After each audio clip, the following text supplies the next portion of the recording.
The story you're about to hear was told to me in the strictest of confidence. Certain names, dates and locations have been changed to protect that confidence. Events that feature in this story may be part of the public record. If you believe you recognize any of the people, places or events that appear in this story, I ask you not to reveal any information publicly, out of respect for the subject's right to remain anonymous.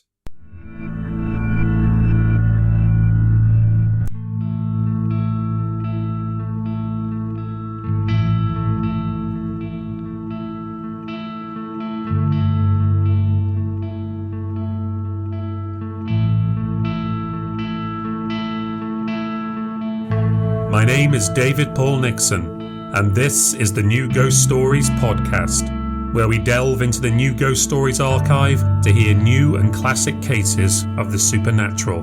Stories that could be delusions, lies, fantasies, or perhaps even the real thing. Just don't make your mind up until you've listened.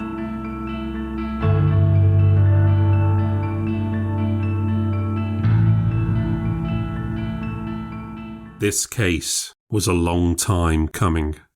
It resolves a loose thread that's been hanging for years, from even before I started the podcast.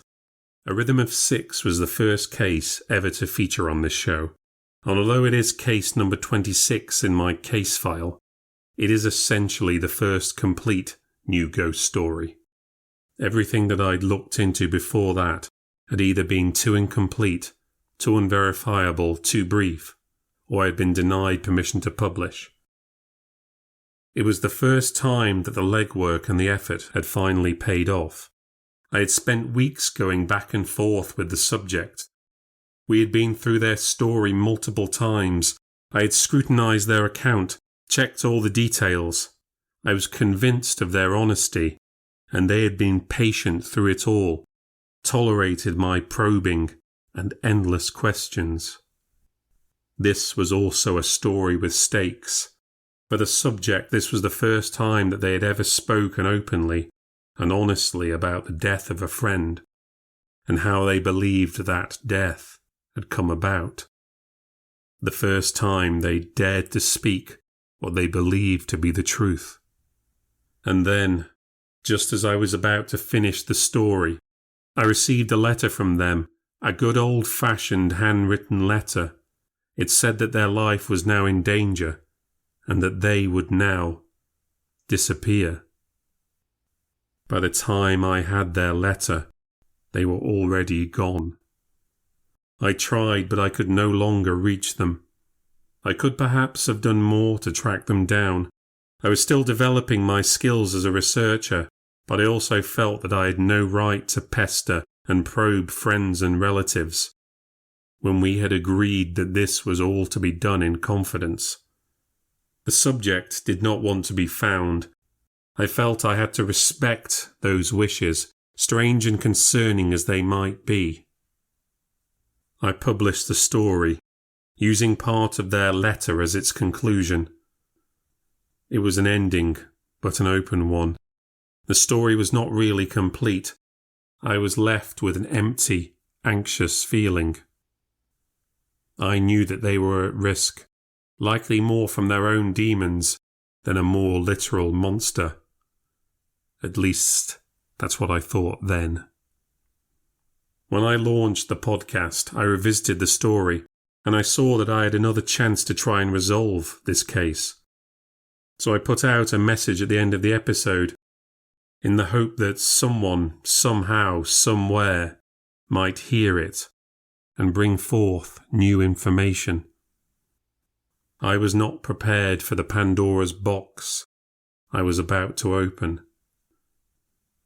I surprisingly received a response quite quickly, but it was not the response I was expecting. I thought I was dealing here with the fate of one distressed woman. I had no idea that the threads of this case went so far back and had impacted so many different lives over so long a period. Sometimes the more you dig, the stranger things get. This case consumed me like no other. There was so much to uncover, so many different elements to check and verify, and to be terrified by. Because if what I was hearing was true, if the details and crimes were all real and connected, then I was not simply discovering the fate of innocent individuals, but also a path of destruction waged by someone, something that was truly evil. It got to the stage where I felt like a conspiracy theorist with pins and threads and scraps of paper. There were times when I felt like I was chasing shadows, like this could not all be true, and that a very elaborate trick was being played on me by a subject who had spun a very detailed and intricate web of deceit. But this is a case that doesn't rely only on one person's testimony. This is a case where you will hear multiple voices, although not all of them are now able to speak for themselves. Over time, more pieces fell into place. More pieces of information were verified.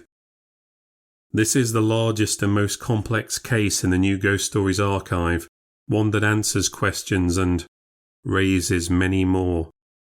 It does at least resolve what occurred after episode 1, A Rhythm of Six, took place, what happened afterwards, and what happened many, many years before.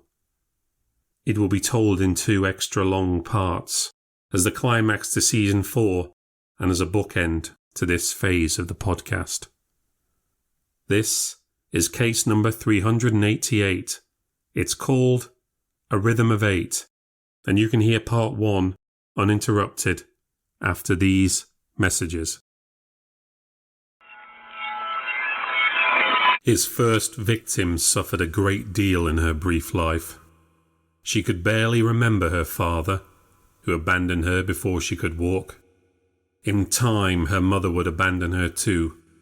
She disappeared to South Africa with a new husband, promising to write to her and send money so she would be able to join her. The money never came.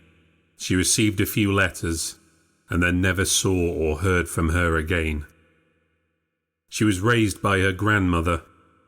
They were very poor, but she did her best. The girl left school at 15 to work alongside her, below stairs at a boys' school. It was a foolish place to put a young girl to work. It was inevitable that she would attract attention. A flirtation with a young man of means grew into an infatuation. To have any kind of intimate relationship with a student was absolutely forbidden. But she had only known struggle in her life. A romance with a young man from a wealthy family promised a more prosperous future. She was discreet enough to keep her dalliance secret from her grandmother and the teaching staff, but her beau was not above boasting, and their affair, little more than kisses and caresses in stationery cupboards and locker rooms, was exaggerated for his audience of friends. Seeing her as easy, a group of them waited for her as she was doing her work, taunted her, and then dragged her into the gymnasium against her will. Despite being the victim of a serious assault, the police were not called. The reputations of promising young men needed to be protected. She was the promiscuous one after all. She had already had her way with one of the other boys. She was the bad influence. The harlot was dismissed from service, and so was her grandmother, who should have raised her better and kept her under control. The shame and stress of losing their income caused her grandmother to fall ill. The girl did what she could to earn a living for them both, but she had little experience, little education, and no references. The menial jobs she was able to get paid poorly. They were barely able to make ends meet. It was an acquaintance, a woman in similar circumstances, who suggested an easy way to make good money. She said it was not so bad. Some men could be decent, and the money made it worthwhile. She'd not find a job better paid. The girl's friends showed her the ropes. where to pick up her clients, and how to best stay safe. The work was bearable. Soon she came to rely on it as a main source of employment. She kept it secret from her grandmother, whom she knew would not be able to live with the shame of it. She told her she was working nights at a hospice, and if she came home bruised, it was because a patient had become disturbed and had to be restrained. She could tolerate the ugliness of it, as long as she was able to keep her grandmother well looked after. She was the only one who had ever looked out for her. When she finally died, the girl sank deep into depression. It was one thing to be a tart to keep a roof over her head. She was just doing what she had to, for a good cause, a necessary cause. Now she was just alone, just another whore, a fallen woman. The girl began to drink more and more, experimented with other drugs. She was thrown out of her rooms for bringing clients home. She found full-time work in a South London brothel, where she worked joylessly, but not without hope. Her mind was often on her mother, not out of any great love for the woman she could now barely remember, but because her mother had gone away and started life in a new place with a clean slate. The girl dreamt about faraway places with baking hot summers and strange food and handsome strangers, where no one would know her and care what she'd done and who she'd been before. She began to stash away her money so that someday she might too enjoy a new beginning. One day, a procurer, a madam who served a more high-end clientele, visited the brothel. The lady was looking for a woman who could handle some rough and tumble. There was a special customer who'd pay more for someone who could really take it. The girl had been busted up by Johns before. How much worse could this be? She was warned it would be unpleasant, that his taste was to make girls beg for mercy. He liked to torment them, torture them. But that was why the money was good. He would make it worth her while if she could take it. She waited in a hotel room, cheap and drab, nothing like where we first met. He knocked on the door using a special knock the madam had agreed with him before. He was led into the room and they were left alone. He told her to strip. He only took off his belt. She didn't tell me all the details. I had no doubt she could remember all of them. It ended with a rope tied around her throat, like a dog on a lead. He strangled her for misbehaving, pulled her head back while stepping on her spine. He hadn't meant to. Not that time. He'd got carried away, taken his games too far. He had to reach deep into his pockets to pay off the horrified madam and the girl's own pimp. He paid extra for them to dispose of her body. She was driven along the Thames and thrown into the water somewhere past Dartmouth. Her body washed ashore, downriver, but was never identified. She was as much a ghost in life as she was in death.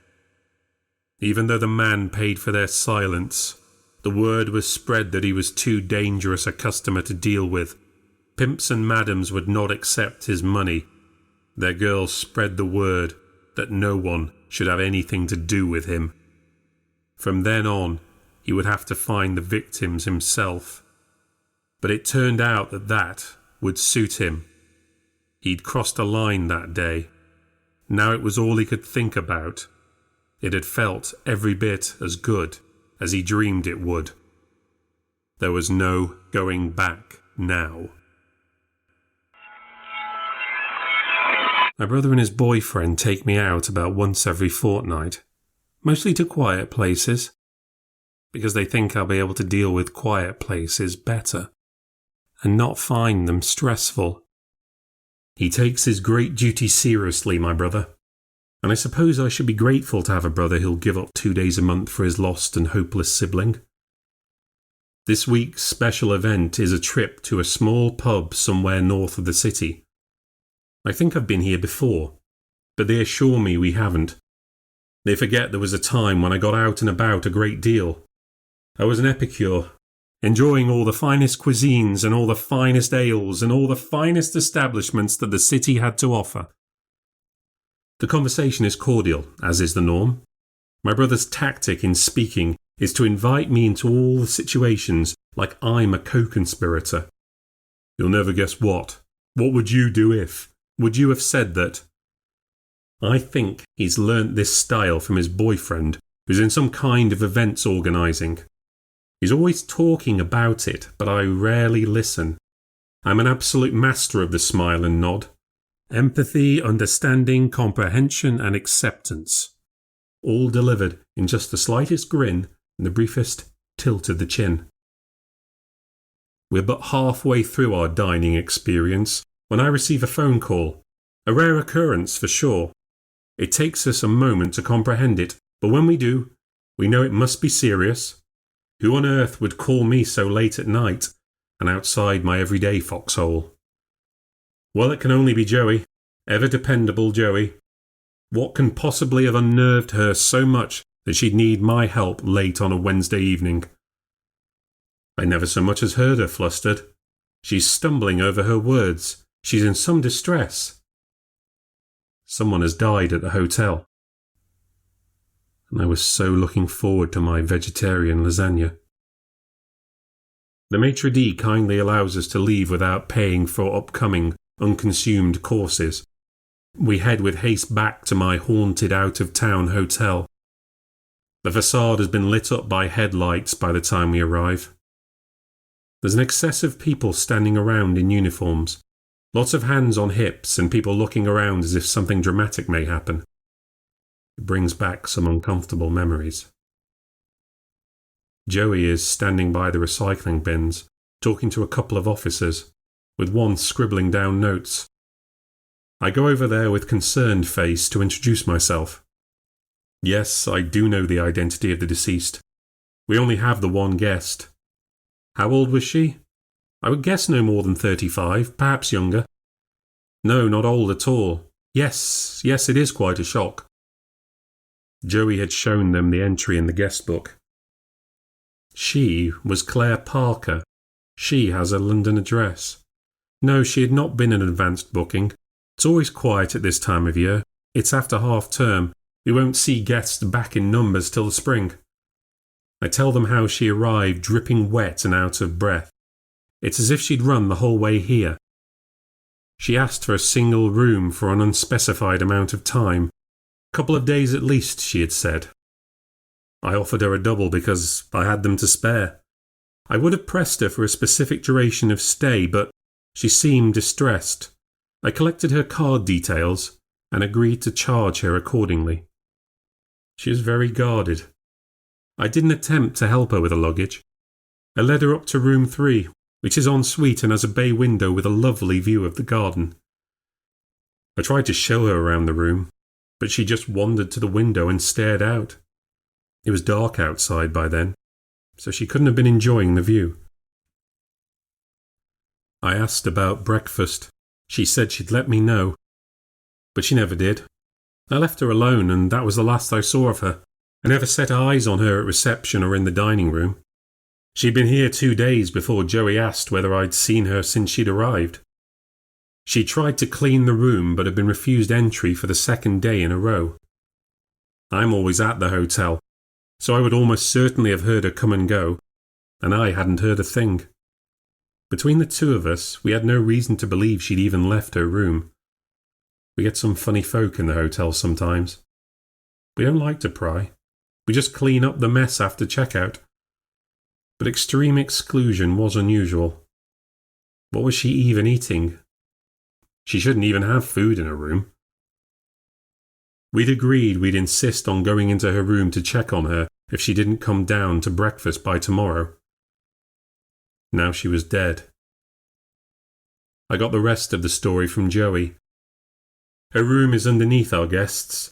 She'd been studying when she heard what sounded like a fall. She rushed upstairs and got no answer from knocking on the door. Retrieving the master key, she was able to gain entry and found our guest sprawled on the carpet amongst her things. Claire wasn't breathing. Joey did her best to resuscitate her. After trying CPR for a few minutes, she called for help. She kept trying while she waited for it to arrive. The body had started to go cold by the time she stopped. Joey was shaken up, but still quite calm, all things considered. She hasn't had to deal with a body in the hotel before. Another ghost added to my haunted horde. What a time for me to actually be away. I wonder whether I should hug her, make some kind of human contact.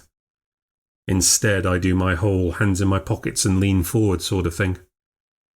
They bring the body out, and for a moment Joey breaks down. She turns, and I think for a second that she actually wants me to hold her. I make an uncertain effort to stretch out my arms, but it's too late. She turns and walks away into a corner of the front garden. It's my brother, so much better at this sort of thing, who goes over and offers her a shoulder to cry on. I've never seen her upset before.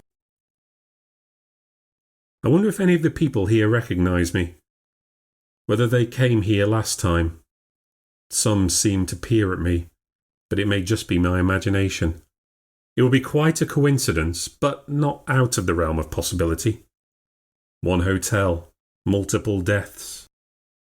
Perhaps I'm the hospitality serial killer, the stay for a night slayer. Could be a book in it. When Joey manages to compose herself, I ask, stupidly, if she's okay, because I lack any imagination. She nods while wiping away a tear. Was there really nothing else I could say? I asked the police what to do with Claire Parker's belongings. Because there seems to be no signs of foul play, I probably look too hopeless to be a real psycho. They suggest we hold on to them. They'd contact the next of kin and ask them to get in touch. Even with the ambulance gone, we're forced to recount our stories again. I can see how exhausted Joey is becoming. It was after 10 o'clock before we were able to shoo the last of them out of the door. It was a strange end to a strange day. Joey was waiting for me in the hall, just outside the kitchen. Uselessly, I ask if she's feeling okay again. She nods, and I say, I'm sorry this has happened to you tonight. Of all the times for me to be out. Do you want me to go to her room and sort out her things? She asks. No, I can do all that. You've done enough. You should try and get some rest. And go to sleep after all this. It will likely take some time, I say. And realising the implication, she looks a little ashamed, which was not my intention. I can never find the right tone with people. I wish her good night and return to the kitchen, where my brother and his partner are waiting. They'd been boosting morale by offering copious cups of tea to the attending officers. An awkward silence hangs in the air. Quite some evening, I say. The hotel of death strikes again. The dark humour does not land well, and I thought pointing to the elephant in the room was usually a good thing. Wrong again. Is she okay? Asks Sam. That's my brother's boyfriend's name. Funny word, okay, I say. I'm sure she's okay in the sense that she's all in one piece, all bodily functions operating as normal. But okay in a totally fine sort of way. Obviously not. What happened today is probably going to haunt her for some time. How old was this woman? Early to mid-30s. Much too young. Awkward silence. Did they say what it was? He asks. Not exactly, I answer. It was something to do with her heart. They probably aren't able to give out medical information. One of the paramedics said to Joey she couldn't have done any more for her. I guess it was lucky Joey heard the fall. Gave her some chance at least. I suppose. Much good that it did. There was a long, silent period. It was my brother who finally broke it. Quite what sparked his sudden tentative inquisitiveness, I don't know. He hadn't said much during this chatter.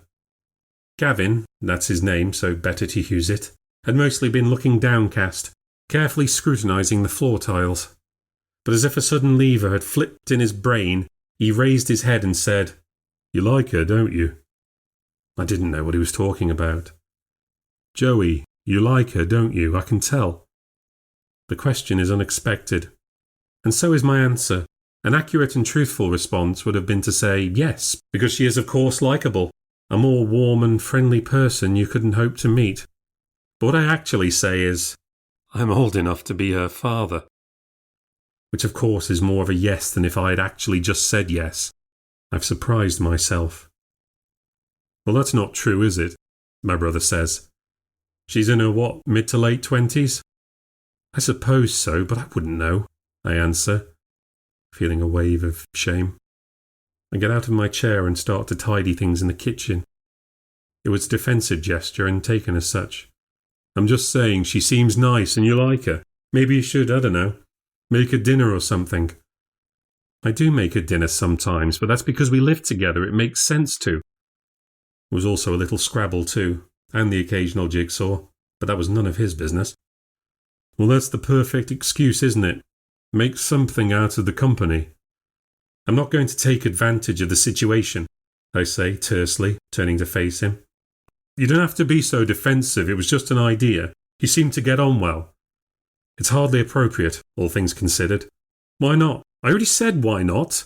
She's too young and she works for me. It's not right." "It's been a long day," says Sam, jumping in. "We're all a bit tense." Breathing out, Gavin says, "Fine, it was just an idea. Something that might bring a little joy into your life." I turn back to the counters to continue cleaning up. Sam wishes me goodbye. I think my brother may not have bothered. On the way out, I hear them squabbling not so quietly. "But there's never a good time. How long is he going to go on like this?" How hard it is to be a burden to one's nearest and dearest. How terribly difficult it is for them. I finish washing the dishes before locking up for the night. All was quiet again, a rare night of excitement for me and my ghosts. After half-term and Guy Fawkes, there is little business and little drama. Just a few odd travellers going off for a hike or business people staying for a conference or some such thing. We have only one guest booked in all week. We did consider hosting Christmas here when we opened. Put on a few square meals for some old-timers and wait on them all day. But the stairs are a bit of an ask. Cooking Christmas dinner en masse plus all the other day's meals in our small kitchen, it wasn't practical. And the risk of having so many older folks overindulging in one place, the odds were terrible. Now even the young and healthy are coming along and checking out for good. I'm glad the dead can't leave TripAdvisor reviews, or we'd get no guests at all. Poor Joey. She didn't know what she was getting into when she took the job. Assistant manager at the Hotel of Death. I should have warned her. Abandon hope, all ye who enter here. I wonder how the ghosts are feeling tonight. Are they disrupted, disturbed? Have they welcomed their new brethren? Are they sharing their stories now, of how their lives were terminated all too soon? Do ghosts only mourn their deaths, walk the halls wailing, wondering, and crying for what they've lost in life? Perhaps they have a good old laugh sometimes. Or is it all misery? Maybe they celebrate the good times, reminisce of better days and past glories. But even that would be melancholic. Emphasis on the after in afterlife. It's not like they can move on to other things. Or why would they be here? I walk from the kitchen into reception. I close my eyes and listen for them, just for a moment. I hope she doesn't leave because of this. I would miss Joey if she left. I open my eyes and sigh. What would Lissa think of me? Will you forgive me? I say into the hallway. Answer came there none, as always. though I hope she was watching me, all the same. I'm lying in my bed and I've never been more awake. I'd gone through the motions and got undressed, showered, cleaned my teeth, and now I'm lying on the sheets and examining all the bumps in the ceiling. I suppose nodding off would be too much to ask, all things considered. I keep thinking about how much I need to sleep. I have classes to teach tomorrow. I can't really afford to not get a good night's kip. There's more important stuff I need to do. I have lots of reasons to feel a bit stressed, and those are the more pleasant thoughts I'm enjoying right now. Feeling stressed is easy, something I can really get behind and focus on. When I stop thinking about being stressed, I can see her lying there. Head back on the floor, hair swept out behind her.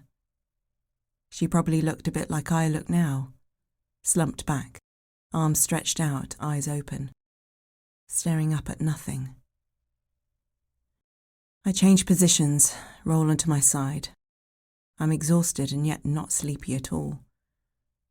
I keep having these spasms, little shakes. Is this what shock feels like? I wonder if this is the start of something, like the 7 stages of grief. Am I going to go on some kind of emotional ride? It's not every day you see someone die in front of you. Not every day you try to save them. And fail to save them. Something I'm going to have to come to terms with, I suppose. She literally just dropped dead. Alive 1 minute and dead the next. I feel a chill. Do I want to go to sleep? What if I don't wake up again? My heart rate isn't slowing. I'm so anxious. I'm not going to fall asleep. I just have to accept that. I don't know how I'm supposed to feel. I hadn't known her at all. She isn't a loss to me on a personal level. It's a shock to the system, and tragic too, of course. How terrible to die so young, with so much of your life ahead of you and so much more to do. I have to get out of bed. Maybe if I walk around a little, I can distract myself. I feel a bit more normal and slow my heartbeat down. I go into the bathroom. I don't really need the toilet, so I splash a little water on my face. I wonder how big the bags under my eyes are going to be in the morning. She looked very tired, like she hadn't been sleeping. Perhaps I can at least make some use of this time. I could progress with my reading. That might even help me get to sleep. Then maybe I can stop my mind replaying parts of it. But I'm too tired for that. I try, but I can't pay attention. I'm too tired to do anything, and too active to go to sleep. My mind keeps wandering back. Her eyes were wide open. Was I the last thing she saw before she died? I must get a haircut. Something to drink, something else to do. I walk into the kitchen and I turn on the light. He's sitting there in the dark. I get such a fright. Mr. Phillips says sorry for scaring me, and for a moment, I actually think I might cry. I really am on edge. Sometimes he is so strange. He pulls out a chair for me. Is this what it's going to be like? Sudden panic attacks? Going over events over and over? He quaintly offers to make me some warm milk. I don't think I've had that since I was a child, I say. Sometimes it's the old things that work best, he says. He pours some milk into a saucepan. Might not work, but at least it should taste nice. For a moment or two, the whistle of the gas hob is the only sound in the room. Do you want to talk about it? He asks. Or do you really not want to talk about it? I don't know, I sigh. I want to not think about it, but I can't stop myself from thinking about it. Your mind is trying to get to grips with what's happened. It's trying to work out how to process it. I just keep playing it over and over. And you're probably thinking, is there something you could have done different? I nod. I keep asking myself things, like what if I'd gotten into the room faster? Taken the keys straight up there first time? Would that time have made a difference? I feel a tear fall down my cheek. I wasn't expecting to be so emotional. The paramedic said that there was nothing else you could do. Perhaps he was just being kind. That's possible. But perhaps you deserve a little kindness. He stands up and tears off a piece of kitchen roll and hands it to me. As he stirs the milk in the pot, he says, "Imagine if you hadn't have been there. She would have had no chance at all. It didn't do her any good in the end. It's such a waste to speculate." He pours the milk into 2 mugs, spilling a little on the counter. He passes me mine and sits back down. It tastes strange but familiar. She can't have been in a good place when she died. If she hadn't left the hotel in 2 days, what on earth was she even eating? I'd forgotten about that. God, might she have been starving herself? She could have maybe brought something in her luggage. She couldn't have brought much. I think she was already very ill when she arrived. You think she might have done this to herself somehow? I don't know. Not really. But if someone is determined to hurt themselves, they will find a way. I don't know what to say to that. This is an odd conversation to have with him, of all people, knowing what he'd been through. In the months I've worked here, I've never really asked him about it. It's not the sort of thing you can mention casually. I've only been thinking about myself. This was going to be a rough night for him too. No wonder he wasn't asleep. "I'll expect we'll find out more if there's an inquest," he says. I hadn't thought about that. "Do you think there'll be one?" I don't like the idea of talking this through with a bunch of gawping strangers. That was going to be uncomfortable. It's possible. It would depend on what they determine to be the cause of death. But there could be questions, if they think it was a kind of suicide. "I'm sorry I'm not being more comforting," he says, seeing my unease. "I don't know if leaving out facts and information really helps, in the long run." And I thought I was going to be spending all evening worrying about my classes tomorrow.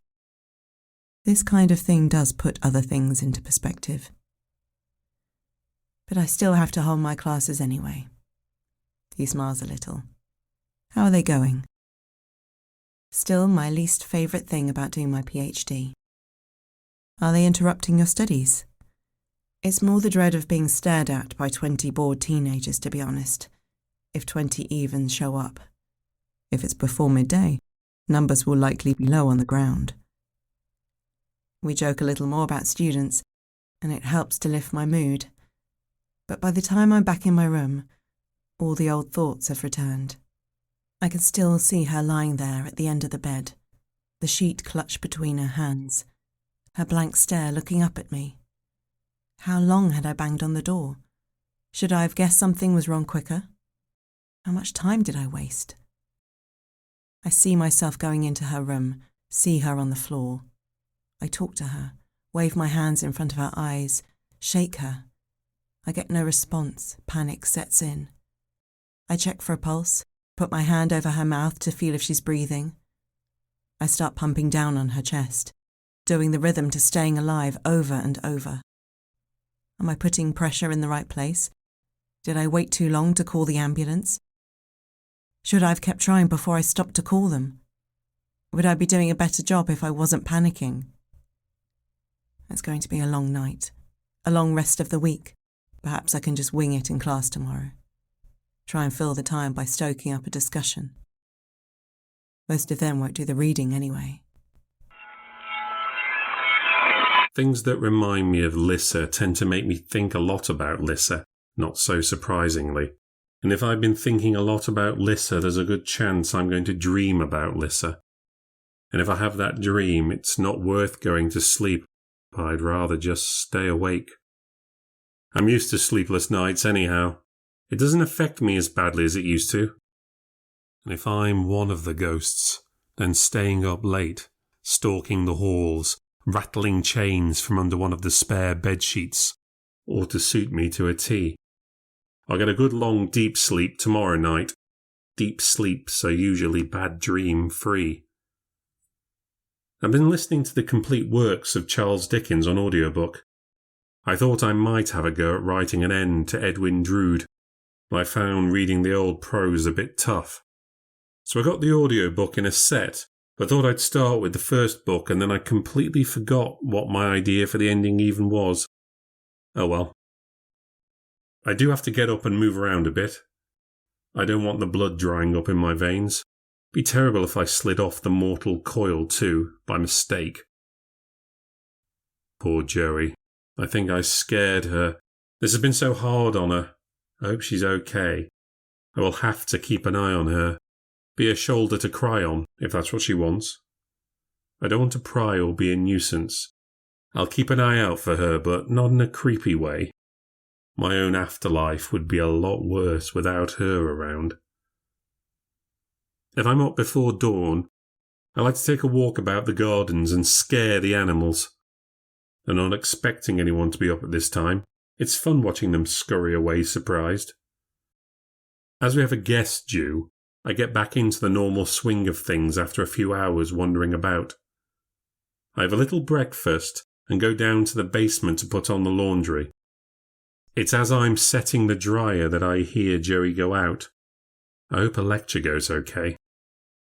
This job is supposed to be convenient for her, work and free board and plenty of time to do her research. But the Hotel of Death has claimed another victim.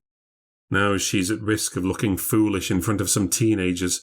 A terrible fate to be sure, almost as bad as death. Our lone traveller is due to arrive at 3. A Miss Marjorie Bloom. A room will have to be prepared. We only keep a few rooms on the first floor in a state of readiness at this time of year. No point cleaning away the cobwebs for rooms that will stay empty till spring.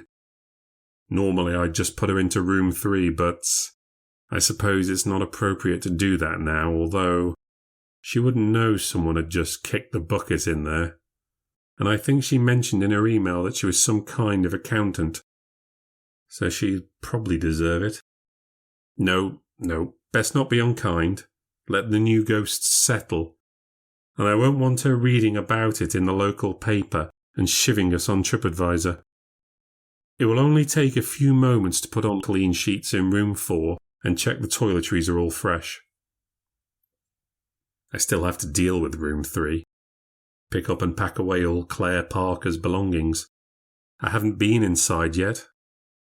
I don't know what it will be like. No sense in putting these things off. If I do it now, I may still be in time to catch Cash in the attic. I was imagining something a bit like The Exorcist. Blood on the bed, vomit up the walls. When I go inside the room, it isn't as bad as all that. It is a bit messy, but certainly no worse than your average stag do or Dungeons and Dragons all-nighter. How very anticlimactic. There are some clothes around the place, unclean coffee cups and tipped-over toiletries in the bathroom. The curtains are still closed. Nothing so out of the ordinary. Except the smell. The room smells like a hippie's boxer shorts. I detect the fresh scent of weed. I find a fag end in a coffee cup. But that can't account for the scent entirely. Lists are imbibed from time to time, especially as things progressed. Yet there's an accompanying odour here. In the waste paper bin I find some burnt stick things. Could they be incense? A close-up whiff confirms it. Was this evidence? Surely the police would have taken anything they thought they should have. I suppose if there are any chemical substances involved in her death, it will come up in a toxicology report. I watch CSI in the afternoons. But they seemed satisfied this was a natural death. Weed and incense is pretty soft stuff, although she could have taken other things too. Not really for me to speculate. Into the bin bag it goes. I feel peculiar packing a stranger's clothes away. Somewhat pervy. I have my hands on Claire Parker's underwear. Someone who is dead. It's not arousing. It feels violating. I'm careful to fold things well out of respect for those who will receive them. I don't want to be unkind. Perhaps they know by now. I suppose the police will tell them to get in touch, assuming no further investigation is necessary.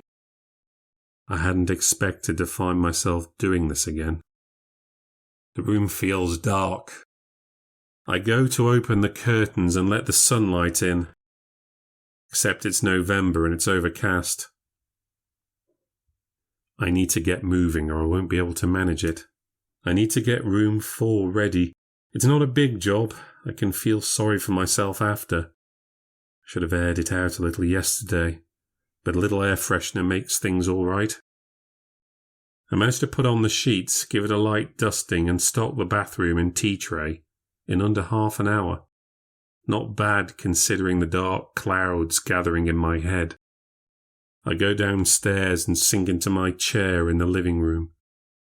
I sit watching TV, only not watching it. It would be fair to say that the TV is on. I am merely vegetating, not wanting to do anything, dreading the call of the bell when it comes. I pick myself up and prepare to put on my best perky performance when she arrives, or at least that's the plan. When I see her in reception, I realise I know her. She seems to recognise me too, and by the look on her face, it isn't a fond recognition. Marjorie Bloom is a stocky lady, dressed half smart, half bohemian. She wears a grey suit but with a bright scarf, wide retro glasses, and a hat with a tall feather sticking out the top. She looks like she's just started to play dress-up. I ask her to sign in and she keeps glancing up at me, trying to place me. We have so many guests, though not as many as I'd like. It was possible she'd stayed before. In fact, I'm pretty sure she has. Her sour voice is starting to trigger memories. "Are you going to help with my case?" I've definitely heard that sniping tone before. Entering the bedroom, she says, "I knew it. I have been here before. I remember these poky little rooms." I won't let it faze me. "Will you be wanting breakfast?" "I suppose so. Do you have some gluten-free options?" I assure her we do. I had seen the review. Should have put the bitch in the dead girl's room. I leave her with the Wi-Fi password and the card of a local taxi company. I go back downstairs and sink back into my TV-adjacent coma. When a cookery show comes on, I start to think about food. I've had nothing since breakfast, and it's getting into the evening. What should I make? Perhaps Joey will want something. We often eat together, if I just happen to be cooking at the same time she comes home. It's starting to get to that time now.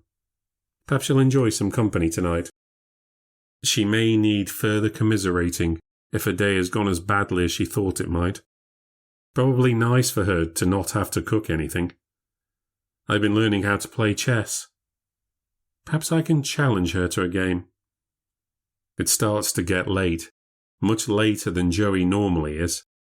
She may have some other engagement, some reason to go out with friends.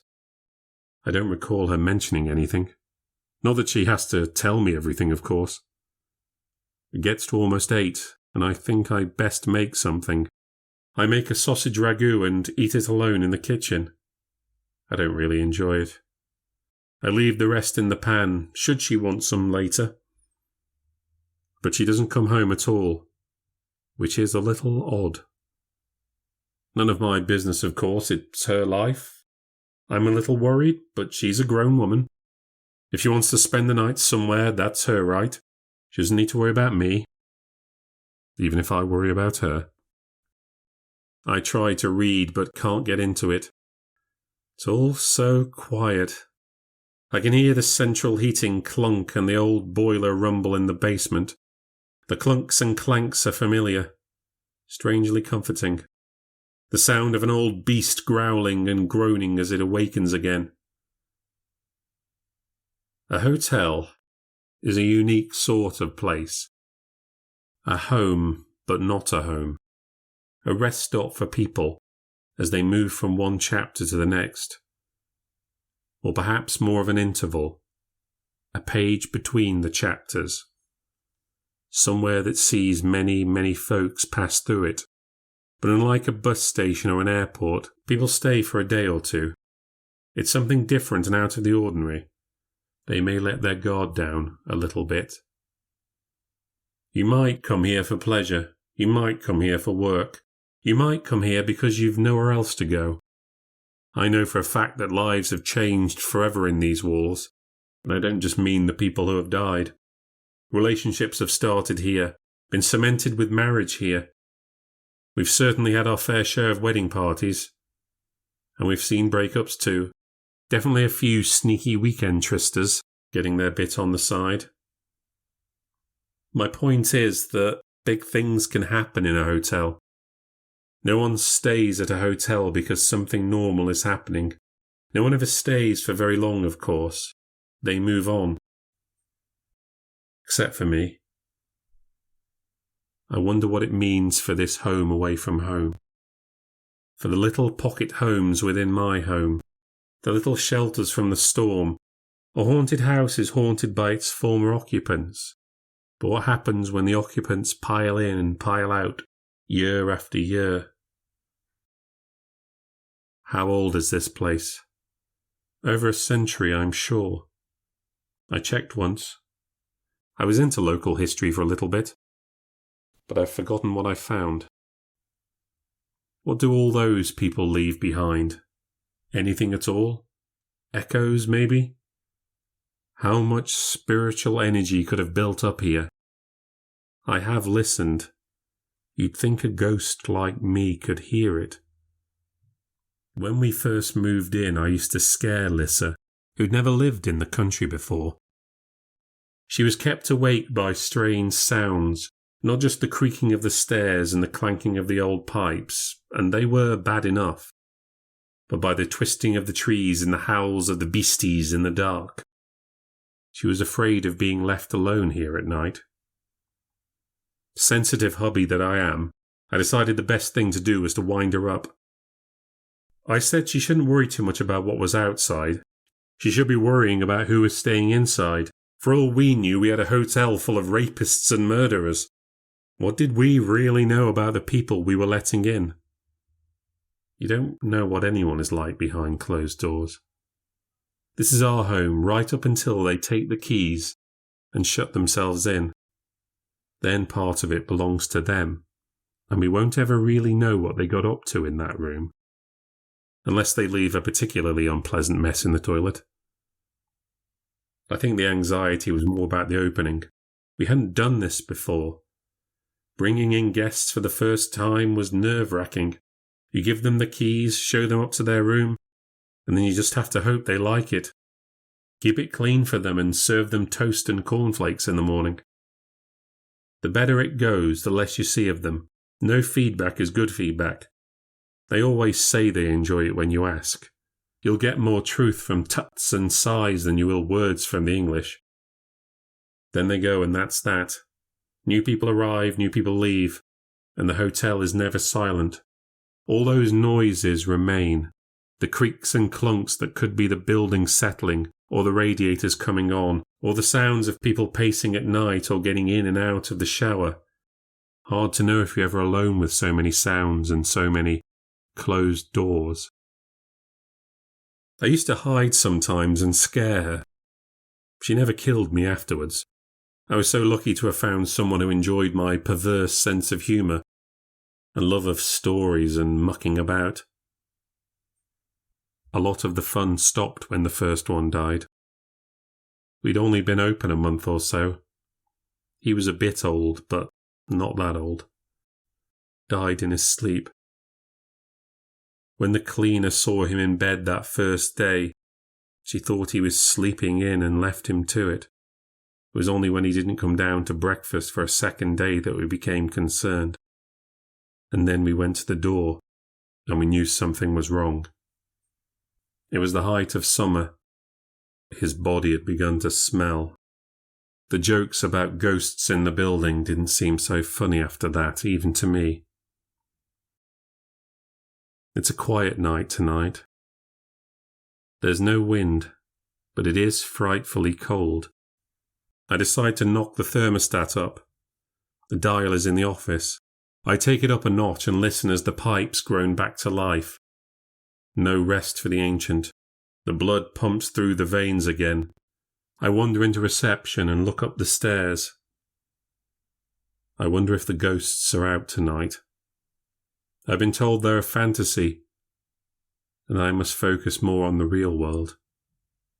But I've always wondered what it would be like to reach out and communicate, to speak to the dead, or whatever aspect of them may still exist. It has been a hobby of mine to lie very still, to slow my heartbeat, and see if I can slip into the fragile space between waking and sleeping. Can a place that has seen so much life and so much loss be such an empty vessel? Are the whispers I sometimes hear just that, sounds in my head or patterns created from clicking radiators and settling lintels? Can this really be just an empty shell and nothing more? I've tried many times. Maybe I have heard nothing and sensed nothing. I have never been sure. Oh, to be a psychic, a medium. I never wanted to invite them in. I never wanted someone to be there as an intermediary, for someone else to be stuck in between. My words would be for her alone, no one else. But as I failed, I relented. I brought in seers to see whether they could bridge that gap. Both saw different things, both were theatrical. One said they could sense a mischievous but harmless spirit. The other claimed there was a sad spirit in mourning, trapped here and unable to let go. Surely there should only be one answer. Then again, this is a hotel. Many different spirits may reside here. Or maybe none. There's only one I care about anyway. Perhaps she is simply not here. Perhaps she is just gone and always has been. And all that's left of her is in my nightmares. I find myself walking up the stairs. It's just an indulgence. Just one last try. To prove myself wrong. It can do no harm. A hotel with old beams and an old boiler may just be an old hotel with old beams and an old boiler, and an empty room may just be an empty room. But if I'm right, even just a little, now would be the time to know. I never tried before, not with a fresh one. If a spirit can ever be described as being troubled, this girl's spirit would fit the bill. Not old, but young. Taken well before her time, even more so than Lissa. I changed the bedding, tidied the rubbish away, aired out the room, but that was superficial, not enough to expunge the spirits. In fact, I can still smell the incense. The air is too still for the aroma to leave. I will never find a room more spiritually fresh. Not unless I decide to do away with Marjorie Bloom in room 4. I probably won't. I take off my shoes and place them neatly in front of the bed. I close the door, and then I lie down on the bed, atop the clean bedding. I close my eyes. I start to slow my breathing. Deep breaths, a few seconds between each. Emptying my lungs and filling them again. Slowly creating a rhythm as my heart rate slows. I concentrate on all that I can hear. I open my eyes to stop myself from falling asleep. I must be relaxed but alert, or else I won't be able to sense them coming. There was no turning back now. He had tasted a more brutal pleasure, and it had felt so good. False games would forever be insufficient. The slap and tickle boot and belt discipline would always seem a feeble compromise. Now he'd experienced something real. So the flesh peddlers would have nothing to do with him now? Fine, he would procure his own. He would go hunting for whores who might not know his face. There'd be some in other parts of the city, far from his normal stalking ground. But why not seek something more fresh, untainted, and innocent for subjugation? It wasn't difficult to locate prospective playthings. There were plenty of parts of London where he could find a bit of skirt, someone who might not soon be missed. As he waited and watched young girls go to and from their work or from school, he realised he might enjoy this hunt. These new housing estates were labyrinthine, with many long alleys and dark subways. He spent many hours watching, stalking young women, narrowing his search, eventually, to those who liked to play truant. Snatching a girl before or after school would gain him too much attention. It would be much easier when the day had begun, and the remainders milled about unseen. And these would be the troublemakers, the tearaways, the "hasn't she just run away with her boyfriend, madam?" kind of girls. He tracked several targets, managed to keep his patience and lust in check. She was maybe 14 or 15. She was pretty, with red hair and just a touch of attitude, but also a little short, less strength to fight back. He learned her habits and her haunts. She was not part of any pack. She often wandered by herself, milling about in parks and on the canal paths. He watched and waited. He learned when to expect her to climb the school fence and the route she would take. One day he took his car to the car park near the exit of the subway he knew she would walk through. It came out right by the shop where she would buy cigarettes. He parked close to the subway exit with the back doors of his van wide open. He waited at the end of the tunnel where he could not be seen. He listened to the footsteps as they grew louder, and when he knew she was just feet away, he swung into view, stuffing a rag of ether into her face while he grabbed her in a bear hug.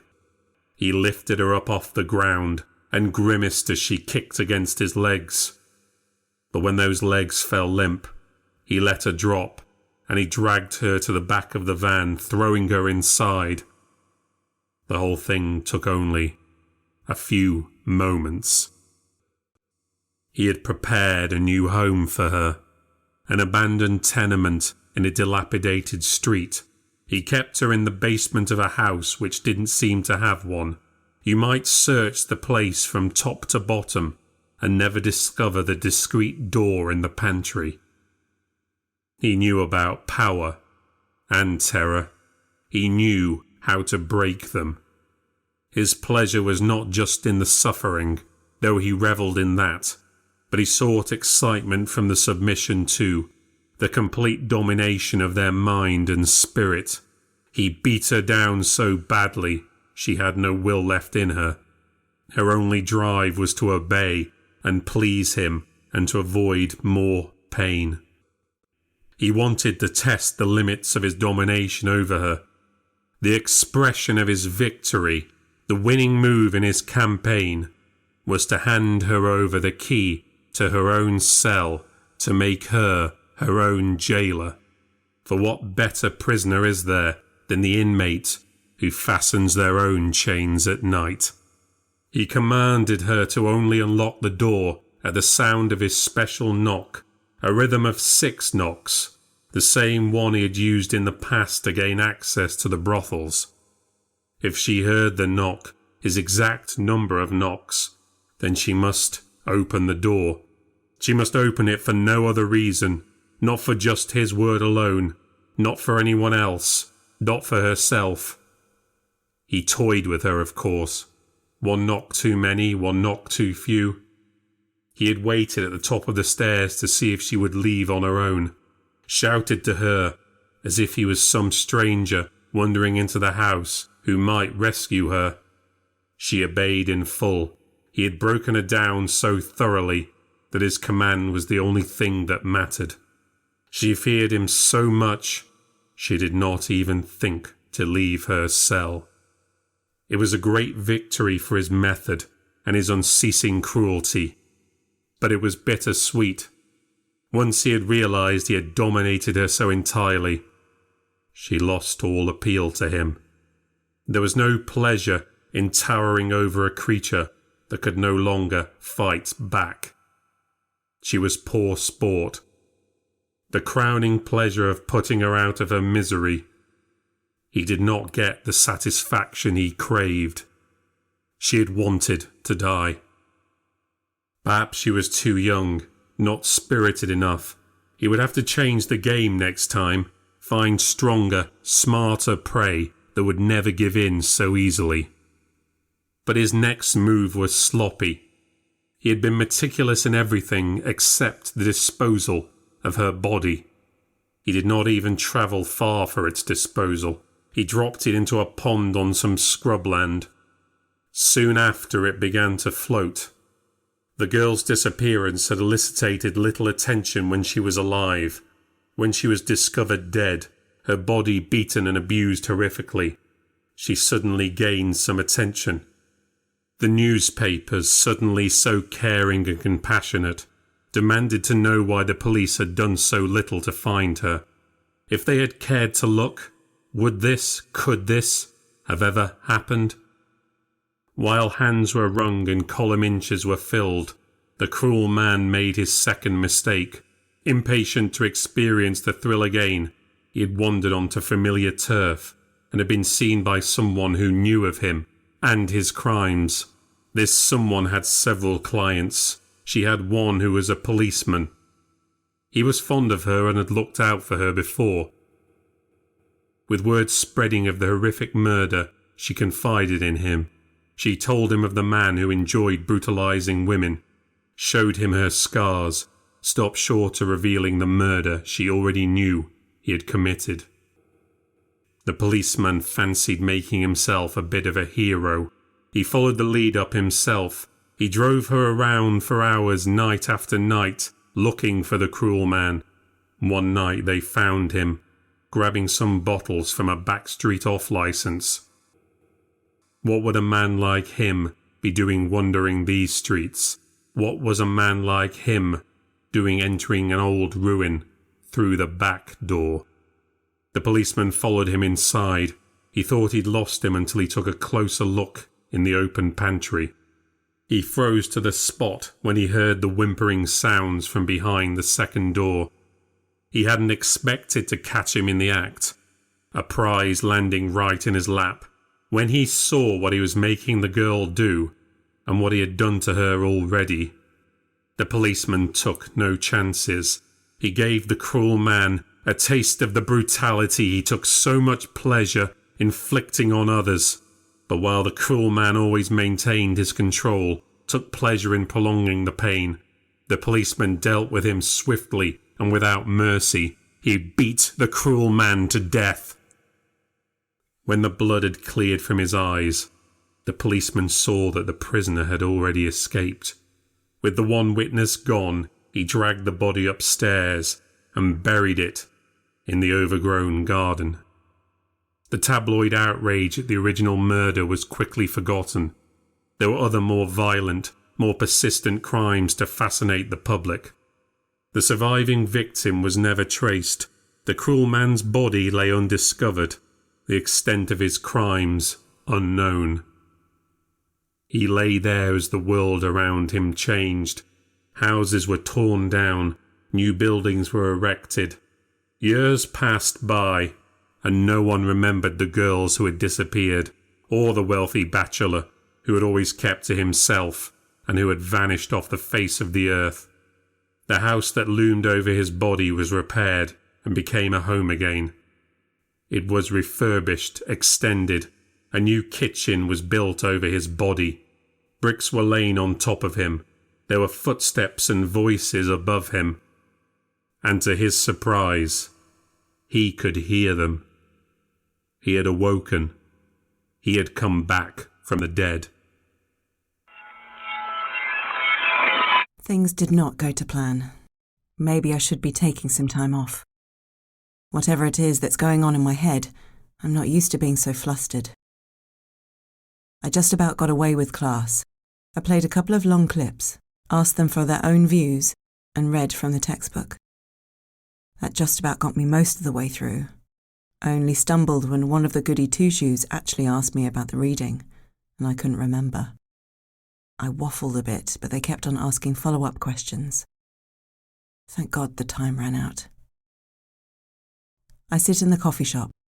My head aches. Why hadn't I just called in sick? Perhaps I should cancel the activities I've planned for the day. No one was literally going to make me sit in a screening room and watch rehearsal footage of H's adaptation of Mutiny on the Bounty. Much as I enjoyed his version, one of the best things he did for theatre. But I'd pestered the tech guys to help me get the film digitised. And I have my meeting with Will tomorrow. I need to tell him something new, show him I'm doing something. I was doing so much rambling through material. I know the exact subject of a thesis can shift and change, but I'm stuck between two different ways to consider H's career and impact. It's not like I have to rush it, but I'm just more used to producing specific things to deadline, actually putting things out there. I'm having trouble getting my head around a project so large, and not having definite deadlines for this thing or that. It's a bit overwhelming. I need to be setting myself sensible targets. Right now it's all so much noise, so much to do and not actually knowing how to do it. It will all come together. Of course it will. Sitting in a screening room for a couple of hours isn't exactly going to be hard work. I get my things together, and as I stand up, a group of students see me and they make moves to take my table. One of them is a brunette with green eyes, and just for a second, as she approaches me, she doesn't really look that much like Claire Parker, not when I see her up close, but for a second there, I feel my heart skip a beat. I feel like I have to grab hold of my chair to avoid the floor opening up to swallow me. They ask if I'm leaving and I can't even speak. I nod and head outside. I sit myself down on a cold bench so I can catch my breath. It's like I've just been given a 50-volt shock. I find myself trembling, and not just because of the cold. I start having the flashes again. All the highlights, me rushing in, me trying to wake her, trying to resuscitate her, fumbling for my phone. Is this how it's going to work? I'm just going to be walking around, super triggered, waiting for something to set me off. I start to walk. I set off really fast. If I'm marching along, I can't waste time worrying about a dead woman I failed to save. I'm going to walk it out of my system. I would have gone to the gym if my head didn't feel like it had been stung by a giant bee. I do minimal banter with the tech guys as I pick up the hard drive and keys to the screening room. The old research footage should have been interesting. H in his prime with his team. But rather than think about what this might teach me about his method and his relationships, I was just sat there thinking, here are people doing things with their lives, and you're just stuck in here. You're not that old, but not that young. And maybe you're wasting your life when you could be doing something more exciting and living your own life instead of trying to leech off the greatness of someone else's and being too afraid to disappoint your mother. It was a very unhelpful line of thought. I copy the material on the hard drive and leave the screening room early. There's no point doing this when other things are on my mind. I need some company, and I fancy getting drunk. I text Kathy, and we meet at one of the better bars just off campus. It's 2-for-1 cocktails until 9 o'clock, and I get started on an empty stomach. We talk about all sorts of things, but Kathy keeps on bringing things back to work. She's so focused, in a way that I'm not. I don't understand why we can't talk about other stuff. Is there nothing else we have going on in our lives? Are there no deep conversations we can have? I try to get her to stay out late, but she's so grounded and she has all these things to do in the morning.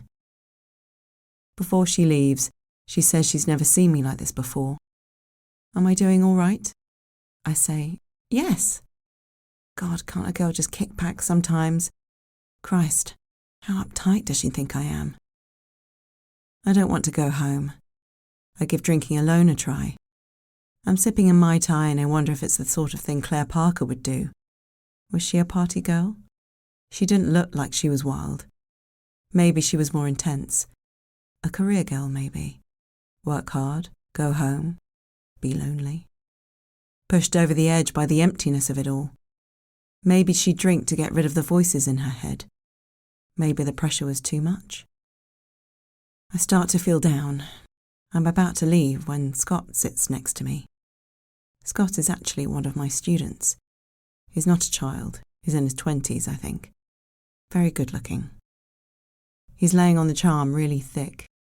I always wonder why they think the cheesy stuff will work. But he does make me laugh. Maybe that's the point. And maybe it doesn't matter when they're sexy. When you know what they're after, and they know you know, and they're just waiting to see if you're interested. Being gorgeous probably guarantees you the right answer, and lots of forgiveness for bad lines.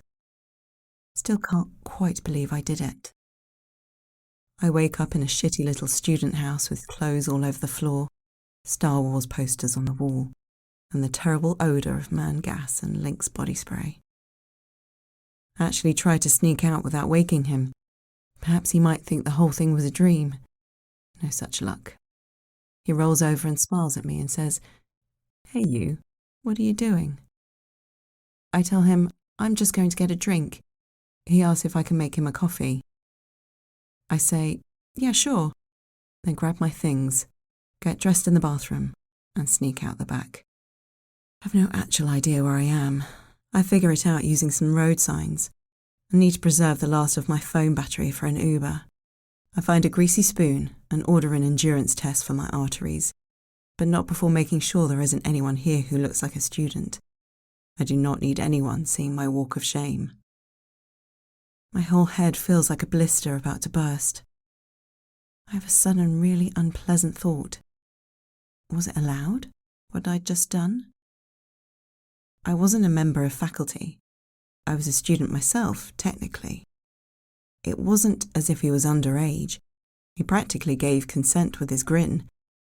I was a bit older, not that much, but a bit. The thought put me off my black pudding. I wonder if I could get in trouble. I couldn't remember what the rule was, or what the consequence was. I did get paid for teaching. That probably meant I was bound by some kind of code of conduct.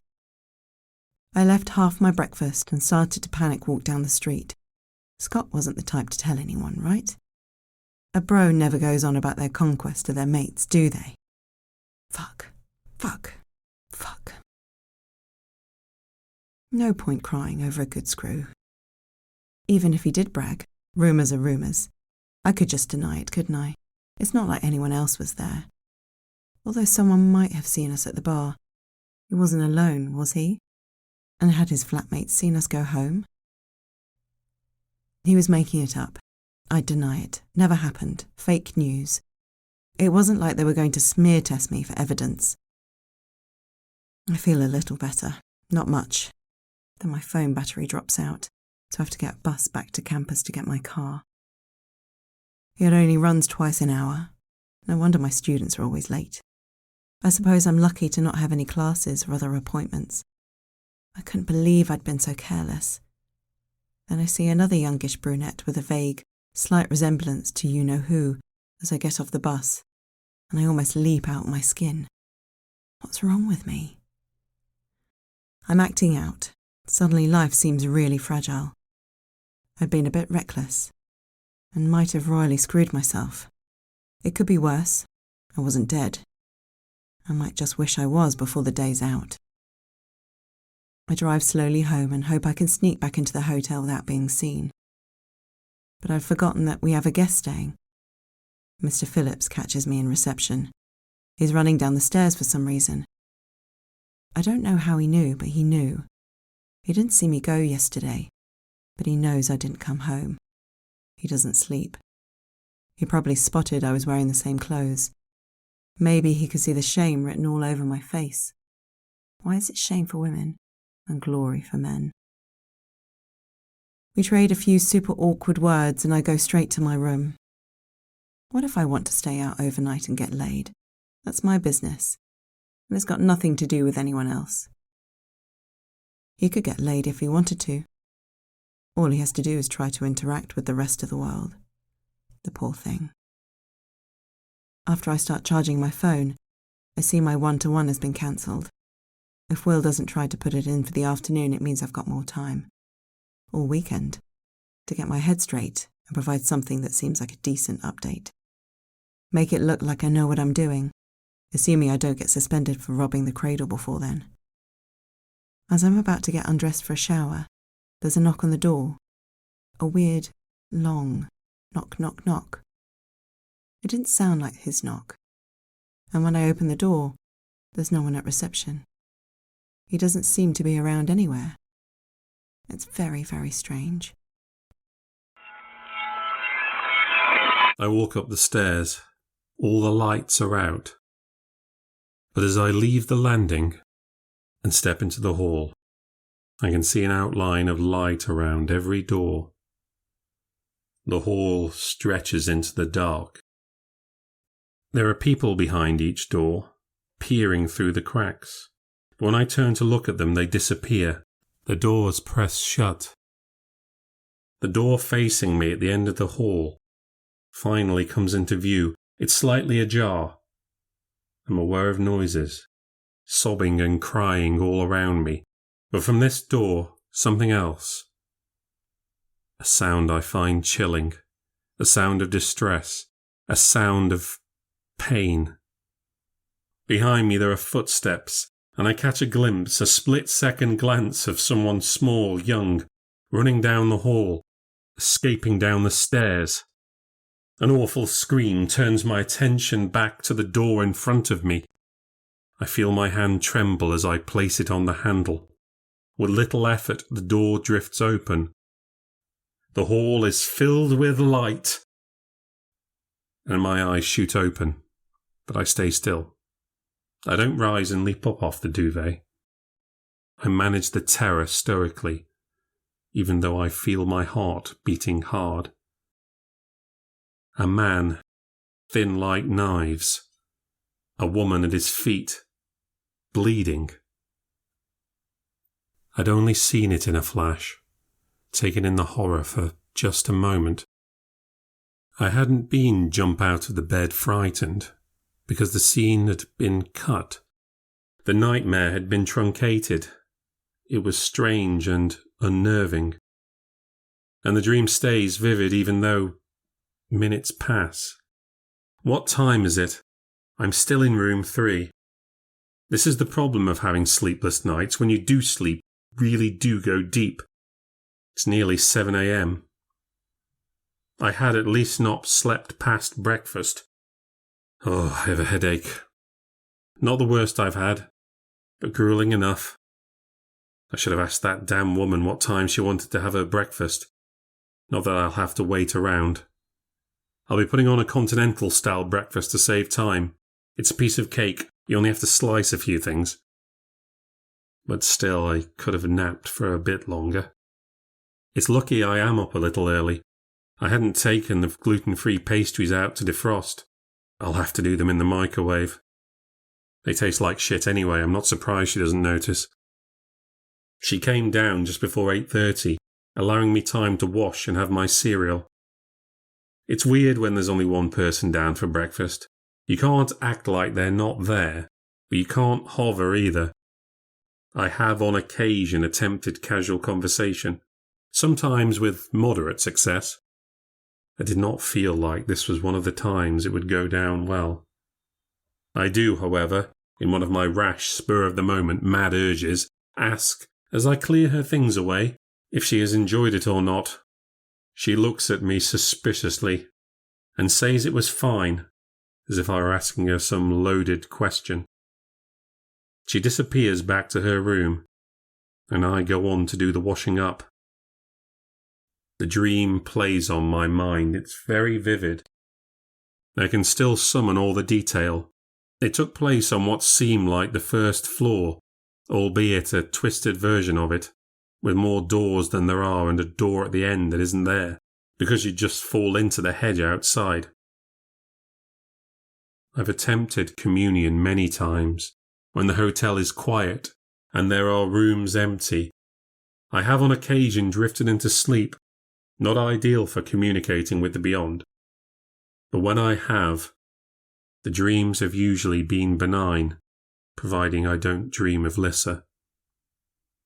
This new nightmare was not as terrible, but it was unexpected. I don't understand where it came from. I pull the plug out of the sink, dry the dishes, and go to wipe the crumbs off her table. Once all is tidy again, I head to my living room, hoping to catch the second half of Frasier. There's a girl in reception. She can't be more than 7 years old. She's slender with mousy hair, she's wearing only a nightie, and she's ghostly white. I seem to surprise her. She darts away up the stairs. I'm slow to react because, well, I hadn't expected to see a strange girl in reception. She reaches the next floor before I summon up enough personal gusto to run after her. I haven't done any running in quite a while. On the first floor, there's no sign of her. I run up to the second floor to see if she's gone that far. That floor also offers me nothing. Going back to the first floor, I try all the door handles. The rooms are all locked, as they should be, except for room 3. And I don't try room 4, where my one guest is. I'm sure I would have heard if her room had been invaded. Now, of course, if she is a ghost, normal rules would not apply. She wouldn't likely have been prevented from entering a room by anything as mundane as a door. She could presumably pass through sealed portals and merely choose to obey physical reality when it comes to walking across floors and climbing stairs, thus avoiding any confusion. I dash downstairs to fetch the master key, and as I cross the floor to reception, I turn back every few steps in the hope that I may get a glimpse of her. I was not fortunate, and a survey of all the rooms on all floors, my guest had now departed for the day, reveals nothing. No one is hiding behind any cupboards, or under any bed or in any of the showers. After the initial excitement, I feel deflated. I'm also exhausted. All this action can wear a dead man out. Aren't haunted houses meant to be sleepy affairs? I sit myself down on the stairs, halfway towards the bottom. After all this time. I'd been calling for them for so long. Why now? It didn't make any sense. Why not in all those desperate, despairing hours when I was at my lowest ebb? Why not those times when I was out of my mind on medication, when I was in my best trances, when I'd almost died trying to reach out? My feelings are so confused. There's anger, but also excitement, anticipation. I'm one step closer. There really was something there. I'd been right all along. Maybe I could reach her after all. But who was the girl? That was the odd thing. I'd expected to maybe see the woman who died. Who had I seen instead? I suppose it could be the same person. Ghosts didn't have to look the same as when they dropped, did they? Rather rough on the pensioners. The girl's hair was much lighter, though.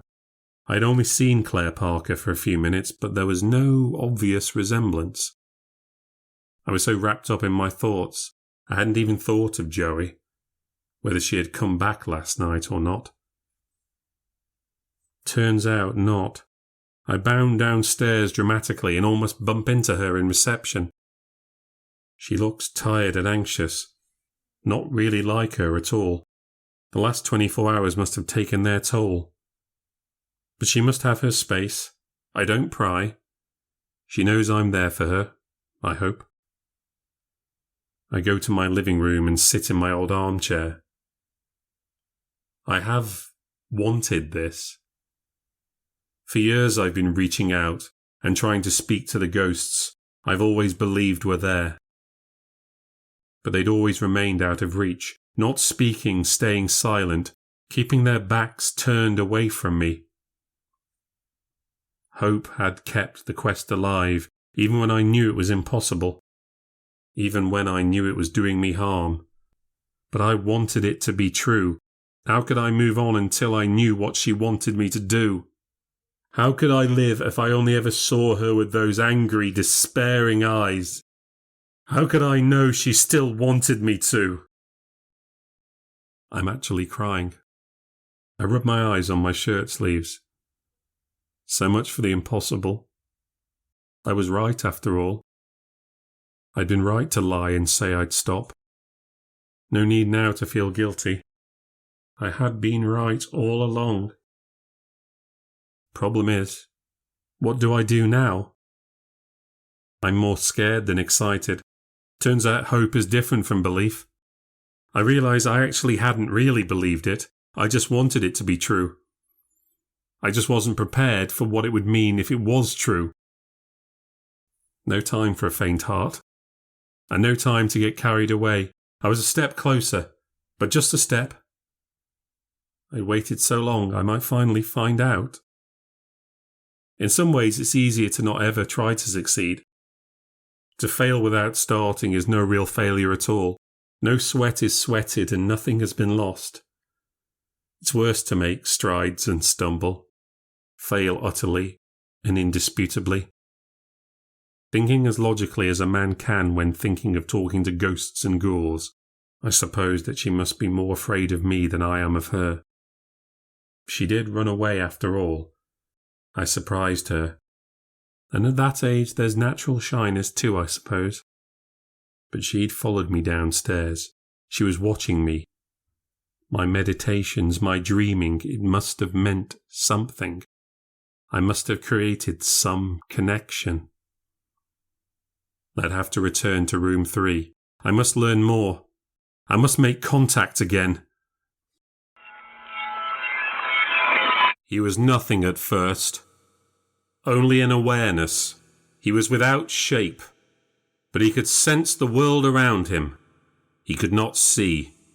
But he could hear the sounds of people. He could hear their voices and their footsteps. Time meant nothing to him. He wasn't real enough to comprehend it. He just absorbed all the noises, slowly understanding the way that each was distinct and learning how to tell each sound apart and to pick one voice from another. He determined that there were 3. A husband, a wife, and a daughter. It was like waking from a dream that kept summoning you back. He was gaining some kind of vision. Everything was a grey, murky cloud, a mix of light and shadow.